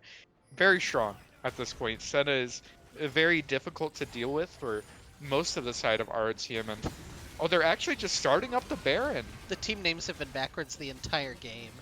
Oh no, I actually just have the wrong scene up. They've been right the whole time. I just had Goon the Squad. Anyway, Ultimate coming in. Low. Dyslexic coming in. Hulk is in. The pit is low. It's taken by Wing Nation, and the package is huge, just tearing through. It's a quadra kill for Wing Nation. Oh no, it's only a triple. I overextended. This is maybe the quadra kill as Calculator in the Zanyas. There it is, the quadra kill for Winged. The teleport into the base, and ROTM gonna take game number 2. Yeah, they have another teleport if they want to from Shen, but maybe they're not committing to trying to end the game? Either way, off the back, there we go, the teleport being channeled. Off the back of Goon Squad looking to just start up the bear and trying to 50-50 it. Somehow the Corky's the one who ends up securing it, and ROTM is pushing in for the end here. After they faltered just a little bit in that mid game, there were a couple minutes where it's a little scary, but with the superior team fighting composition, able to just come out on top here at the end. Wing not even gonna fountain dive for the channel points. Unlucky. So that's a push. I'm just gonna cancel that bet because I didn't word it Wow. well. That's really sad. Can you Um, imagine Wink not even inting us to help out the doubters? um, I think after the pause, I changed the wrong scene. Just to recap what was going through my head there. Anyway, um, they sustained through that early pressure, and ROTM able to take a pretty clutch win in game number 2. So they'll lead 2-0 now on match point, the most dangerous lead. You can't let your foot off the gas and let the other team back into it. So, um, yeah, we'll be right back with game number 2. Sorry, I didn't let you talk. Did you have more you No, wanted you're to say? fine. I'm sorry. No, you're doing a great job.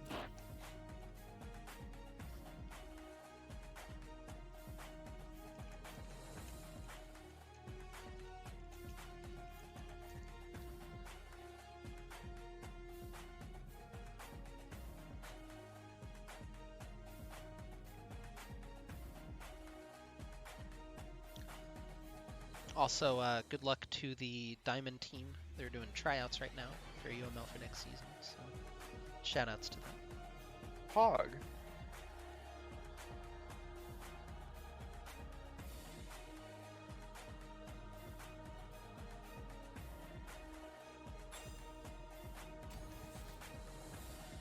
And then your drama from the gold chat is Oath is being challenged for his profile picture. Yasuo 1v1 for his profile picture. That's high stakes. Which one of them? Oh god, let me guess. Is it Peak No, Blade? it's just a guy in the Get Wrecked server. Just has What? the same Yasuo Among Us guy, so. Where's that at? It's in the gold chat. It's not Oh. yeah. DN Mighty Mongoose. I like that they both have different crops on it though. Mighty Mongoose went for a little bit closer in, but missing out on the extra little fluff on the end of the hair there, whereas Oath went a more comprehensive view.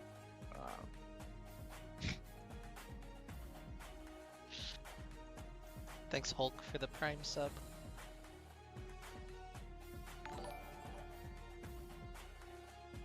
So side selection is determined. They just swap side Yeah, select. I think they just swap. Hmm. So ROTM gonna take blue for game number 3. Up 2-0, trying to close it out. And allow me to eat dinner tonight. That would be fantastic. Dinner's overrated. Who even needs it? What'll it be? 5 mid bans? Oh, whoops, that was the red draft I almost put. Wow. Out here trying to sabotage. Yeah, for sure. I really don't like PentaQ. It's the whole not actually having a timer that means anything. I don't know. I don't like that at all. How did I this haven't seen anybody like really abuse it, but I just think it's annoying. I mean, that's like the thing is, you have to handshake not to abuse it. How did this happen? What'd you break? I resized the window for the last game, and then like it unresized itself somehow during that game.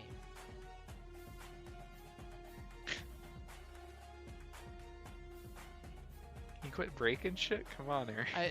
OBS and the League client are out to get me. Just have so many troubles. We need a producer in here to take care of all the technical issues. Would love to hire a producer. I have no money though, and I don't know of anybody who would willingly want to produce. Like, that just isn't fun for the most part. Anyway, we're into draft for game number 3. Our team on blue side up 2-0, looking to close out Goon Squad, who are on the red side. Already repeat of game 1 bans. 5 for 5 here. Ooh, are we gonna see the shakeup? Are we gonna see Victor left open? And that means that the Hecarim ban, which is what our team had blue 1, picked the first game. We'll already see things just a little bit different. Wing says, my Hecarim mid, how dare you? Yeah. That's fair. He's looking to pull the Keen on him. Keen was the guy who did the Tabai home guards rush Hecarim mid, right? Yeah, he did that. It's like the Z counter? The old Urgot as another Z counter. Yeah. Oh, yeah. Oh, and already... So, Rel, first pick from our team, really like that, but immediately followed by Jinx Lulu. Means that Goon Squad has a relatively favorable matchup, and they're playing for this Jinx hyper carry. Ooh, Tristana. Immediately, our team doubling down on the all-in. I can't imagine Tristana to Lulu is very fun. Or Jinx for that matter, just because you're kind of outranged there if you ever want to jump in. Yeah, it could definitely be the mid lane. Hulk gonna go for the little ego pick almost. The Evelyn locked in for him. Yeah, it's justified from what we've seen from Hulk's Evelyn, but it's a little ego pick still. Yeah, just a little bit. Have we seen a lot of Hulk's Evelyn recently? You know, talking the last year? I've definitely seen it in a couple of scrims. I don't know if I can leak that, but yeah. Oh, they're going full support the Jinx, the Ivern for Goon Squad. And as the resident Ivern gamer, I can say pretty strong champion. I think that it makes a lot of sense here, and I imagine that, you know, Evelyn isn't exactly going to go and fuck with you in your jungle, right? Which means Ivern's going to, you know, be able to scale just fine and do whatever he wants throughout the early game. So already a lot more cohesive, I think, draft here from the side of Goon Squad that we've seen so far this series. So already liking it a lot more. You know, if they draft something with, like, you know, a little bit of frontline, a little bit of engage, you know, I'm all for this. Yeah. You know, maybe if they went back to Corki and then they have, you know, like an Ornn top. Ooh, I'm there. You're there? I'm there. Oh. The Shen also makes sense. And no Corki this time, because that's going to be banned away by Goon Squad. Yeah, so I wonder what Goon Squad's going to opt for here. I'd imagine that, you know, in order to synergize with the rest of your composition, you want something that's kind of long range. You know, something like an Azir, I think makes a lot of sense. Seraphine would be cheesy as hell, but, you know, I'd love it. We'll see. Yeah, I mean, they has one more band to go, though. They went all in on the Bruisers, so why not? Bruisers didn't work, let's try supports, right? I feel like supports are just a little bit more viable options in order to, you know, just all in on. Oh, and the Ornn banned away, actually, from the side. Oh, and the Victor! I like Victor. I think Victor makes a lot of sense here. Long range, has a lot of damage, so, you know, it's synergizing well with the supports. Yeah, now if they get a favorable top lane matchup with, like, front line and engage, I'm so ready for them to have a good comp finally. Yeah, RTM will get the opportunity to counterpick mid, and it's going to be the Vigar for Wing Nation. We've seen it played professionally recently, even. Jensen brought it out last week in LCS. Mickey X brought it out support in LEC. Not that that's, you know, relevant. And the Blind Wukong for Cardinals. Oh, and Set being the insta-lock. So is side that... of Goon Squad. That's frontline. That's kind of engage. Yeah, that's fine. I'm okay with that. Do you 100% think that's Set top? Or do we see the run back on the set support with a Lulu top? You, it could be Ivern top and set jungle. Oh, true. Who fucking knows, to be honest? Yeah, our teams are not quite in the correct order or placement right now, so we're gonna have to wait for that in order for anybody to start. Although we could just play a 5v3 with Latin Trap on our ROTM and... Oh, no. Not gonna do that. It looks like instead they're just gonna shuffle around here. We slowly get in to select here. Why are... Alright, ready to up in the chat. Let's do it. Game number 3.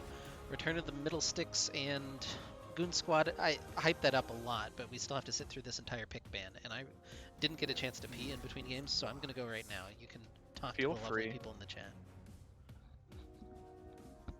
Oh yeah. I don't have mods, so I can't set up a bet, unfortunately. Or perhaps fortunately, mods can't participate in bets. They can't participate in the gambles, so you know, I'm sort of coming out on top there. I can still take everyone's points.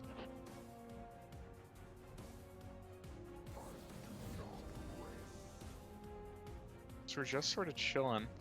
We should see, at least in the first couple picks, you know, if there is the Lulu top, and it looks like it is going to be the Lulu top. And Maris actually ended up calling that instantly, so probably Set being the support option, we expect to see Ivern right here. Very interesting that that's the matchup that we decided with, especially since Lulu was selected so early in the draft. I like to see that it actually was flexed. There wasn't just being bluffed as a flex. Instead, actually committing to that. I think that the matchup Lulu versus Wukong sounds alright, so yeah, seems reasonable.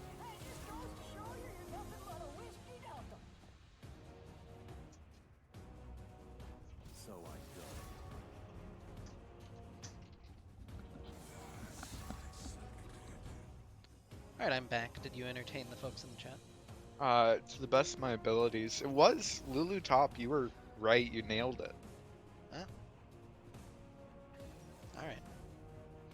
What's the prediction? What's the bet for this time around? Oh, true.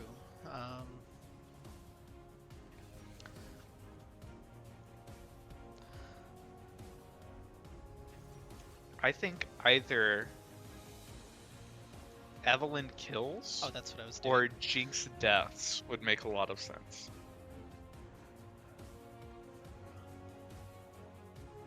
I think Jinx plus or minus like 3.5 might be kind of spicy. 3.5? Yeah. Oh, no. It's Ivern and Lulu. Do you feel like it should be higher or lower? No, we're doing Hulk over or under 9.5 kills. 9.5. Jesus, you expect him to go double digits? Yeah. He just went double digits on Nocturne. In a Against game when he Lulu can't Ivern? assassinate anybody. I'll put in a couple points. Man's Oh been my god, popping someone off. just chucked a lot of points in. You ever feel bad, like you start putting in the points and then you realize nobody's putting in points on the other side and you're like, oh shit, well, that's a waste.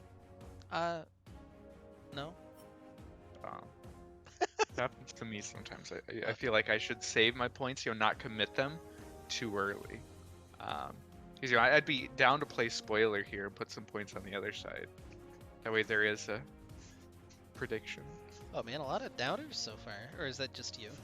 I don't know. It's 3 people. I only have 300 points in, so there's in fact 2.6k on the other side of this. Oh, somebody believes. Okay, the 10 points.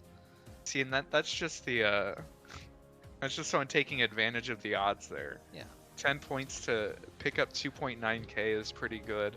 So you hope that the greed, you know, gets enough people to start voting on the blue side here, given okay odds. See, there we go. There we go. Yeah. Okay.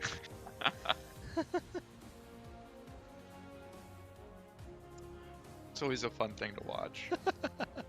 All right. Well, 2 minutes to go. It's very clear what we're gonna see from the Goon Squad comp.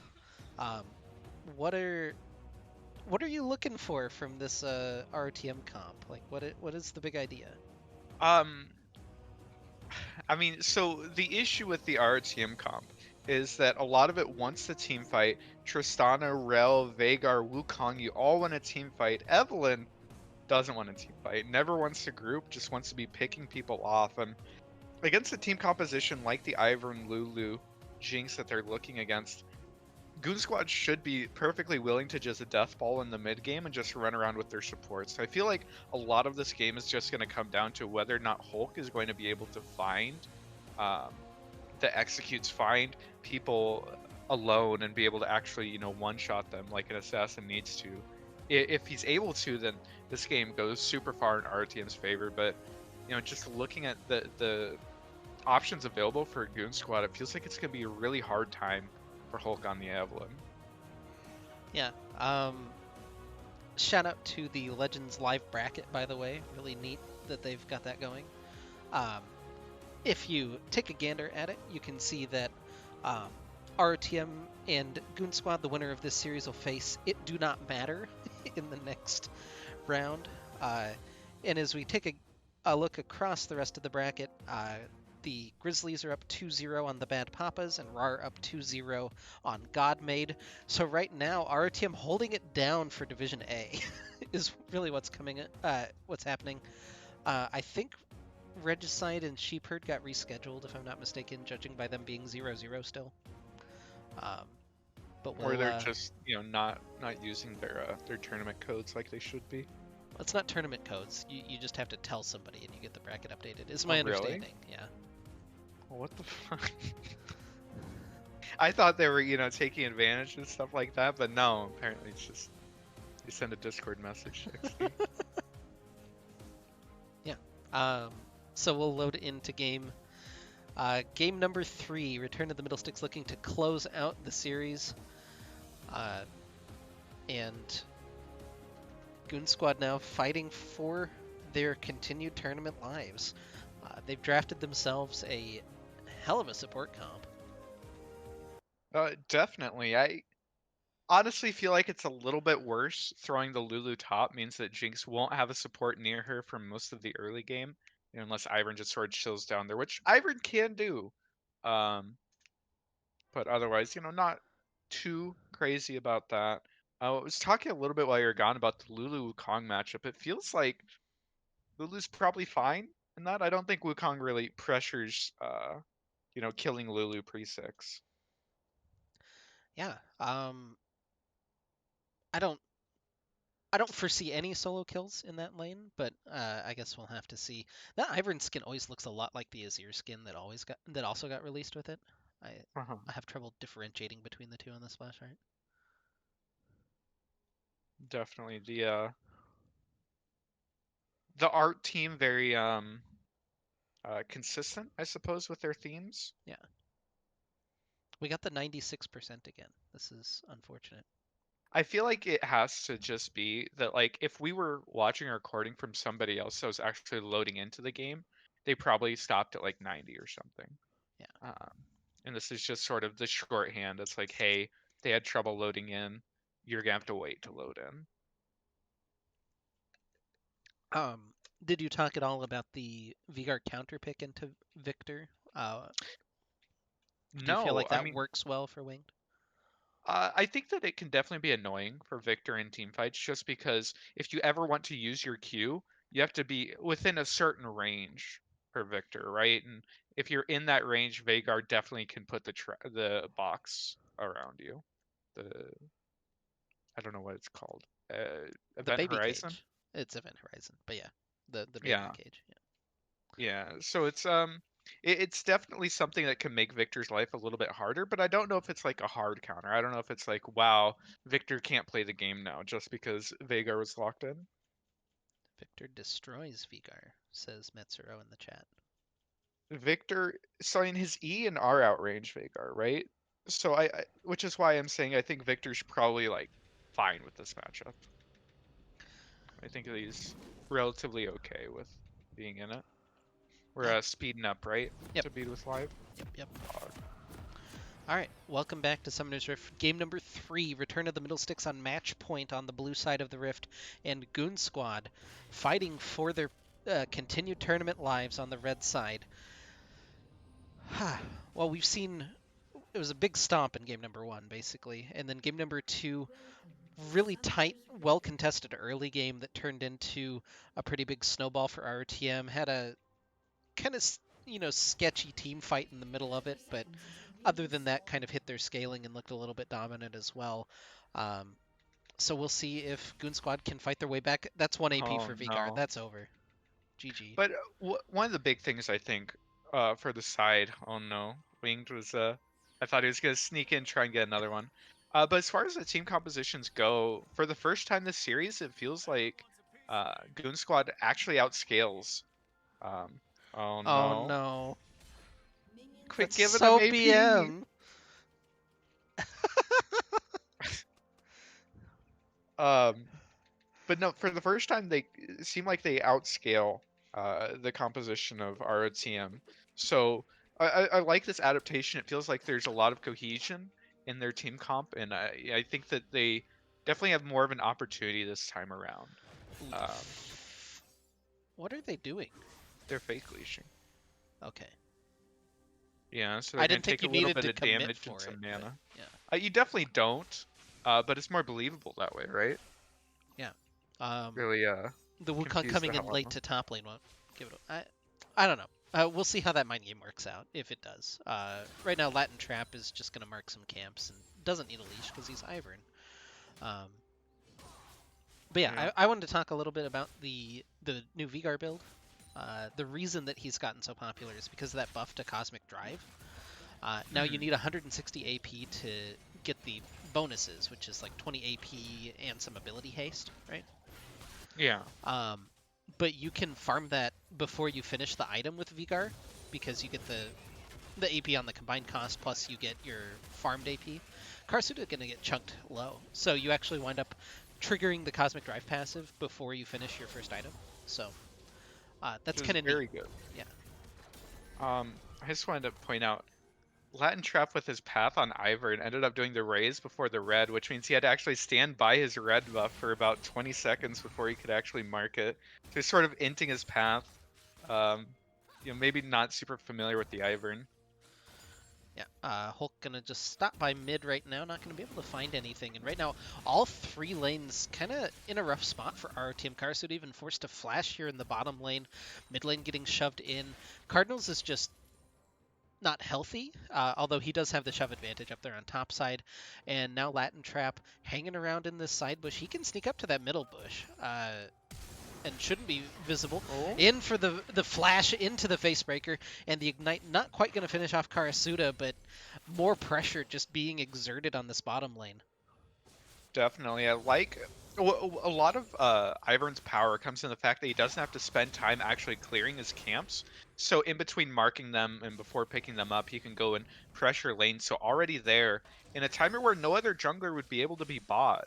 Um, I like these protecting his carry lane. We saw our team had a little bit of trouble doing that last game with the Vayne, but already Latin Trap taking full advantage of that. Yeah, and I believe. ooh, a Oh, lot of damage coming down. He's actually visible right now. The flash forward for the auto. The pix damage isn't quite enough for calculators, so Cardinals should be able to get out of there. The Gravity Well going to grab up Wing Nation. That's a really good stun, actually, just to make sure that Latin Trap can't throw out the Root Collar, and he'll be able to continue to successfully evade that pressure. and Latin Trap ended up not using his smite on the bottom crab, was able to actually mark it and then wait the full time. So if he's able to make it to the top crab, he still has smite available. Looks like he's not going for it. He's just helping out his bot side, which means he is going to fall behind in CS and XP just because he's not spending any time farming, which is probably fine. You're Ivern. Yeah, the third attempted gank here in mid lane from Latin Trap. I think Winged kind of understands what's coming now. Really got targeted in that last game, and now Hulk gonna swing by. He gets stuck in that gravity well, which is a little unfortunate. Even Dyslexic headed toward mid lane just to help Wing get this shoved out and get a recall. Yeah, Oh, not get a recall. He's just gonna farm. All right. which it feels like this needs to get shoved in. So I would have liked to see, you know, Evelyn hang out and help him just shove it in. But, Ooh. ooh. Conflict Diamond was looking to take advantage of Dyslexic being mid, and Dyslexic actually ends up getting dodged out. Yeah, the He's going the wrong way. Yeah, the explosive shot has already been used up. The haymaker crossed Sure. for a little bit of damage, and the zap being exchanged as well. This is a kind of an awkward How little situation, but in comes Ivern to really ruin this one. Root Collar available. Can he hit it? The zap not quite going to land. The flash Root Collar gets flashed by Dyslexic. there's no flashes available in the spot lane for the side of RTM, and after a little bit of an awkward fight there, it said, you know, it was an Alco gamer. Oh, oh. Every time you see the Hex flash, it's exciting. You know, Yeah, the potential. it's a fun ability. I'm glad they added it. It's not always the most useful, but it's definitely fun. Big CS lead, though, already for Coldog. We'll see if he can continue having that success. Cardinal sits level 6, has the Cyclone available, just trying to tear through the shield from Calculator. Doing pretty well for him still. Bopping him down, hits the extra Q. Now getting traded back by Glitterlance. The help picks damage almost might be enough. Hulk now maybe looking for the dive as level 6. Flashes in, and they'll find first blood in the top lane for Cardinals. Yeah, nice play there. When I said Evelyn is level 6, I meant isn't level 6. Anyway, there's the stun onto Conflict Diamond, and he's just trapped in the Flame Chompers. A really good kill for Coldog, and this Jinx is going to be a problem. Although Teleport's being channeled, Wing Nation is here looking for this damage. He's got Primordial Burst available. Karasuda jumps in, but the Gravity Well just stuns up Wing Nation. He's in trouble and forced to flash away from the Chaos Storm. And God... I wanted to call them Godmate again. That was 2 weeks ago. Goon Squad finds a kill in the bottom lane to equalize everything. Yeah, and I liked the instant channel of the teleport from Godspeed Hondo, able to counter out the Vagar teleport, and even Ivern being down there in the right place at the right time. So much pressure is being exerted from the side of ROTM in the spot lane. They're doing a really good job of making sure that their main carry they've identified to be the Jinx, making sure that she has a easy time going into this mid game. Already has a kill, up 15 CS against the Tristana, is feeling pretty good about herself. Kind of the finished Noon Quiver here on the recall, as well as on her way towards those tier boots, you know, very much getting through this early game. Yeah. You know, unhindered. Recall for Hulk is going to buy that Hextech Alternator, so he's feeling pretty strong right now. Has the Last Caress, is that the stupid name for it now? Yeah, Last Caress available. Should he want to use it or need to use it, and has a lot of power right now on that Evelyn. Definitely. The extra burst damage from the alternator can be pretty massive for a lot of your early game combos, so maybe a little bit of extra damage coming through will surprise someone. As Evelyn is 6, that means that the invisibility is online. So of course you're going to be able to sneak past all the wards, RTM. See how much Hulk is able to take advantage of that, as a lot of Evelyn players can do some really cheeky things with their invisibility, taking advantage of it and getting into places that you just wouldn't normally expect an Evelyn to be. So definitely something to track here. It's already just sort of shadowing this mid lane. Oh? Yeah, Godspeed Hondo committing for this, uses the Chaos Storm, going to be able to take down Wing Nation potentially with it. It is traded back with the Last Caress from Hulk, so he's on the board, but 1-for-1 trading his mid laner probably doesn't feel super great about that one. Definitely. Well played. Oh, the flash forward. Conflict Diamond trying to find Karasuda. Teleport being channeled by Cardinals as they're looking for this re-engage. They found Conflict Diamond, but he gets that ult back in. The Cyclone just knocking up everyone. He not able to finish off the one kill, and Latin Trap here to try to save some lives. Coldog just looking for it. Doesn't have enough mana for his ultimate though, and Hulk is here looking for the re-engage. Coldog taken down. One kill for Cardinals. They're chasing down Latin Trap, continuing to skewer into him, and Karasuda finds that kill with the Buster Shot. 2 kills being turned back for ROTM in this bottom lane that looked pretty scary there for a second.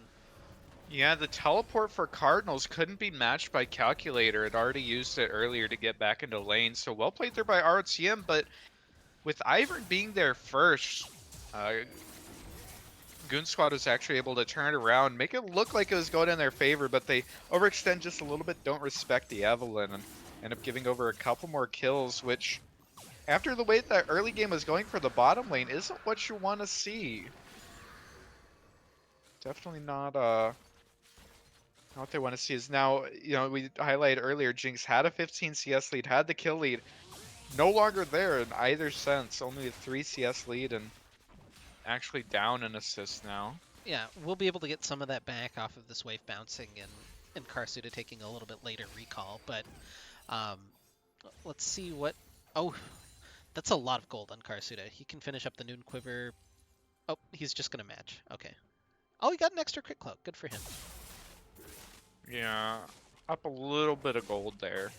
So, a lot of that early advantage is sort of nullified. Yeah, Hondo feels that he's against the double AP threats and buys the Verdant Barrier. That's really heads up. Did get nerfed a little bit this patch. Again. Oh, here comes no.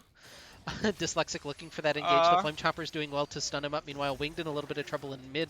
Root Collar going to land, and they'll pull him back in. The Gravity Well stuns him up. They'll call in Shelly as well and just beat him down. Oh, he almost turned that one back around with a Primordial Burst. Cold Dog is in trouble, though. He'll be taken down by the last Caress. Hulk, I think, didn't really want to go into turret, but it works out for him anyway. They find the kill in the bottom lane in exchange for a kill in mid. Now Cardinals has the Stridebreaker available, uses that Cyclone pretty much on cooldown, on top of Calculator, still looking for it, gets the Wild Growth out, still churning through his health bar, trying to run to the Ivern. Can he get there in time? There it is, turning it back around with the shield. They have a couple of auto attacks looking for Cardinals, but the Q is more than enough damage, and now Latin Trap might be in trouble as well. The Explosive Shot actually takes tower aggro for Karsuda in the bottom lane, so they're going to have to back out, maybe looking for a dive on Conflict Diamond. On the top side, though, Cardinals being beat up by Daisy. Daisy, the big hero of this play, now gets the shield on top of her. The knockup not quite going to land, and he'll be able to escape. But a good overall trade for ROTM across the map. Yeah, no, a whole lot of and now fighting Latin there. Trap maybe in trouble. Hulk, can he find the charm? It's not quite there in time, and Latin Trap actually successfully evades that with his flash. Bit of a mess there across the map as every single lane was seeing action. Yeah, at the end of the day, we're looking at a gold lead here for the side of ROTM, 2k ahead. Kill lead is now 6-3, doing a really good job of taking advantage of this Evelyn in the early to mid game. We sort of highlighted that as a necessity for them to sort of win this game, is to make sure that Evelyn's able to play the game and impact it, and already definitely going that way. Finish Night Harvester 2-0-3. Evelyn is very strong right now. Dyslexic and Karasuda looking to maybe get aggressive. Going to be spotted out by the Zap from Cold Dog. And we haven't seen Karasuda really be able to stack up these explosive charges, having to play at a little bit too much range so far in this lane phase. Definitely. It's a little bit scary into the set already. In the last couple games, has made sure to let Karasuda know if he steps too far forward, he will absolutely get a face breaker. Now, I'm a little curious. Well, might not get to talk about it as Wings in trouble has to flash away from the Chaos Storm. I'm assuming that both Lulu and Ivern are going to be going for Moonstaff. Do you get diminishing returns on a couple of those, or is no, that fine? I don't believe you do. Oh, Hulk is here. Yeah, Hulk is here looking to turn that one back, and the Agony's Embrace is in. 3 kills already for him, and now looking for the engage on Conflict Diamond in the bottom lane. He gets a big face breaker onto Karasuda, actually trading back a huge amount of damage. Calculator's here, trying to turn this one back around. Magnet Storm from Dyslexic just basically to try to CC and get Karasuda out to safety. Hulk, oh, he got spotted. I don't know what saw him, but that exclamation point means that he did get... No, he didn't get spotted. They have to know. Latin Trap gets cycloned on top of, gets charmed up, and Hulk is on a rampage now. He definitely got seen by something. I don't know if Ivern just barely saw him as he was walking away or what. That could have just been the warning. I'm not sure what the difference is between the warning and the you've definitely been seen. I don't think Spectator sees the warning. Okay. I know the Evelyn players do. It's like an orange thing, and then it turns red when you're actually seen. Whereas in Spectate, I think that we only see when she's actually in vision. But yeah, either way, obviously Latin Trap didn't actually end up seeing him. Means that this Evelyn now 4-0-3, and Even though we do see these Moonstone Renewers coming through on both sides of the top laner in the jungle for Goon Squad, the gold lead's looking a little bit scary. They need to, you know, start getting something back for themselves. But Yeah. no, there aren't any diminishing returns. You can stack that item pretty well and feel pretty good about it. Um, do you feel like RTM needs to continue snowballing ahead, or are they find to kind of stall out a little bit? Like, do they I think they really need to accelerate now? without a doubt they need to not let up on the gas because as we sort of highlighted, this whole composition from the side of Goon Squad, if they're able to make it to mid to late and just sort of death ball together, they should be able to beat out ROTM just because Evelyn is a lot less useful in that type of scenario. Um, through the massive shields on the side of Goon Squad, I can't imagine that Evelyn's actually going to be able to kill anyone if Goon Squad does a good job of actually grouping up and playing together. So I feel like our team does need to continue to accelerate this game because the longer it goes on, I don't think it favors them. Yeah, Daisy popped in mid lane. Actually, all 5 members were in the area now. Hondo heads back toward the bottom lane, but um, kind of interesting. They're really trying to pressure Wing Nation, and he suffered a little bit for it this game. 0-2 and 2, not his best and brightest performance, but still hanging in there in terms of CS. Now Ooh. Conflict Diamond pulls him back into the enemy team. The baby cage coming down. They're looking to try to turn this one back around, and the Primordial Burst is more than enough. All of a sudden, it gets turned around. The double Cyclone from Cardinals, another kill coming through. He's on a rampage now as well. And ROTM up 10-4 and a 5,000 or 4,000 gold lead can basically find whatever objective they want. Yeah, Conflict Diamond saw that Wing Nation was alone, at least no one else on the screen. Ends up hard engaging, but unfortunately for him, the entire rest of the team for our team was in the area and able to collapse on him. 2 kills going in favor of our team. No major objectives on the map, but oh, there we go. Oh, Calculator He's gets coming in. stunned up, just taken down, destroyed by Hulk. The gravity, while able to exchange one, the Super Mega Death Rocket sails a little bit wide, but yeah, Hulk trades trades dyslexic for the top lane Lulu. So Yeah, so support for support, but the one on the side of Goon Squad is a little bit more money in her pocket, so probably an advantageous trade for the side of our team. Feels a little bit better, though. When you're ahead, if you just start trading 1-for-1, it doesn't necessarily favor you. Just because that sort of stalls out the game and makes it harder for you to actually be pressuring things. So definitely something to keep an eye on. yeah, dyslexic's baby is apparently crying, so have to take care of that for a second. So just Looks should like be a he short pause at least. spilt his baked beans all over his keyboard and his baby, so just Oh. not a good time over there right now. So yeah, the Cosmic Drive finished up for Wing Nation, like we mentioned. Let's take a look. Can we see? Oh, he's got 138 bonus AP so far. So sitting at 260, well over the threshold for that passive. It's Yeah, ability. You gain 20 ability haste and 22 movement speed when you have over the power. I The think ability the power. big thing is just this early in the game, getting access to 40 ability haste from one item plus the extra 20 from the Ionian boots. 60 ability haste this early in the game can just be so impactful. Already the event horizon with only 3 points in is just a hair over 8 seconds on the cooldown. The ultimate down to 50 seconds. It's it can be really impactful.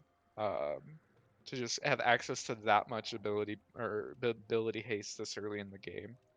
Not to mention, um, the move speed really helps Vagar because he can be kind of he doesn't have a whole lot of safety in his kit, right? Especially if he's trying to use his cage aggressively. The extra move speed can give him a little bit of safety as well as help him to enable just catching people out with the cage just a little bit more. Yeah, both teams have readied up, so it'll just be one more second here on this pause screen. And there it goes. So we'll resume. Hopefully Dyslexic's baby's doing all right. Should be, I'm assuming. It was relatively quick. Yeah, should be fine here as we get back into the game. RTM has a pretty massive gold lead now, 4.5K in their favor. Doing a really good job with the top side of their map of just snowballing their lead. Hulk has been everywhere that he needs to What is pick up these kills, and what it looks like he's is? actually gonna find one Yeah, onto he's Hondo here. looking for Hondo, and the stun just lands directly on top of him. Winged takes up a couple extra tower shots, but won't be any the worse for the wear. And clean little dive for Wing Nation and Hulk. They'll find a turret as Um, well on the end of that one. quick question. Yeah. What the fuck is set building? That I was gonna ask you that, and you Is that a interrupted me Blade by of the Ruin them King? diving. Yeah, I, that that's an item. It could be an immortal shield. Why Though, the I think has those fuck items. is he building? Can he just build Locket? Like, the little bit of MR for his carry will go so far when you're in a composition like this. I think he has to go Locket. He's fucking trolling. What the fuck are his items? So I'm Uh, just very confused. yeah, Advanced I'm Scepter on the support isn't, you know. Why does he have 51 CS? 52. Well, that was a ward, to be fair. They're Okay. looking for Cardinals. Conflict Diamond trying to be the full carry here for the third game. Gonna lose their mid lane tower, though, for this little pressure. Yeah. Just losing out on the objectives. Yeah, minute to go on the Ocean Oh Dragon no. spawn. The first Latin one, Hulk trap. is just gonna assassinate the Ivern. The last caress more than enough, and that's 6 kills if you're taking keeping track of your bets. You need 4 more from Hulk if you bet the over, or you're hoping that somebody else gets some kill contribution here on the side of our OTM.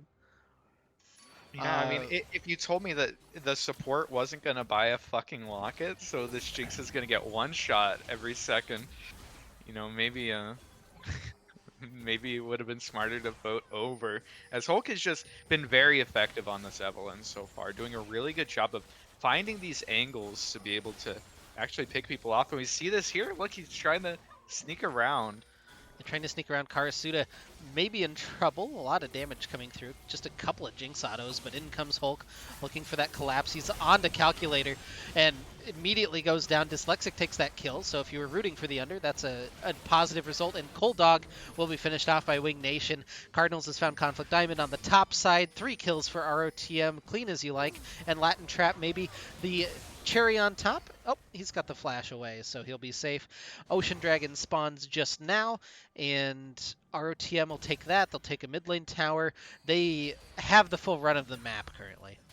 Yeah, they're just getting everything without any sort of resistance from the side of Goon Squad. They're having a lot of trouble actually grouping up and playing with their supports. You know, we talked about the team composition. Their win con is playing in the mid to late game. It's just sort of Goon Squadding, and yet they're still just getting caught out over and over and over. Everyone's alone. They're just not at all playing to their win condition. Having a lot of trouble this game. But RTM doing a really good job towards theirs. They're playing around their pick Ooh, Wing might be in a little options. bit of trouble. That root collar just tickled him, but apparently didn't get the snare. And yeah, sometimes you just turn around and kill an Ivern. The charm into the box. Hulk is godlike. 7 kills now.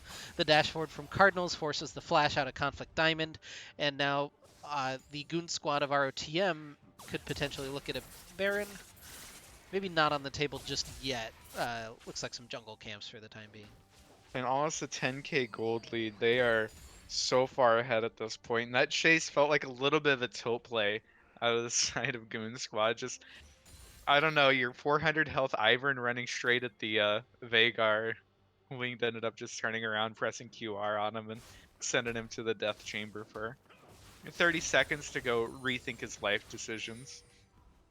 Yeah, I kind of hope they make more of these skins. I know we're a little shy of...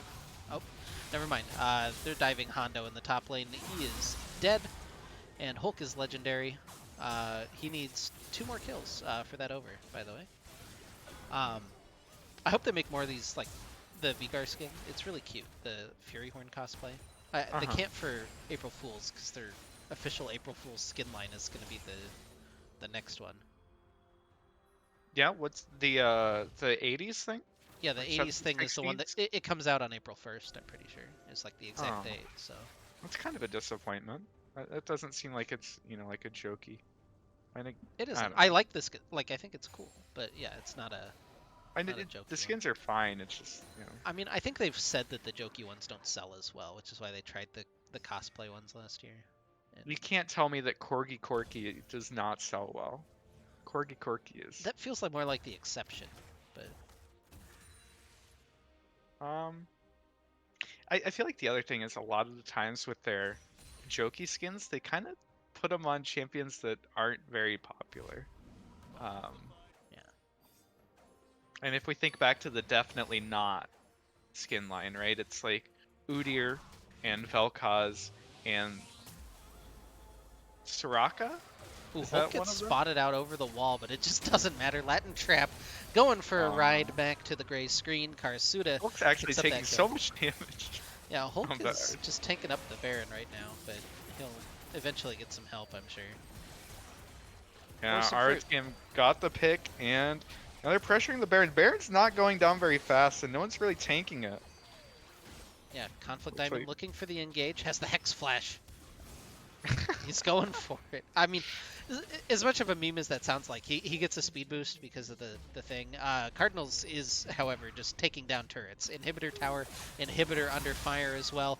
The last crest not quite enough to find the kills, so big face breaker though from Conflict Diamond. He's trying to find that engage, but in comes Dyslexic. They're just gonna rip through this fight. Cold Dog falls, so does oh, Hondo, and he KS'd ROTM him. has found a huge fight. Double kill for Karasuda that teleports into the base as Cardinals and Wing just looking to end right this second.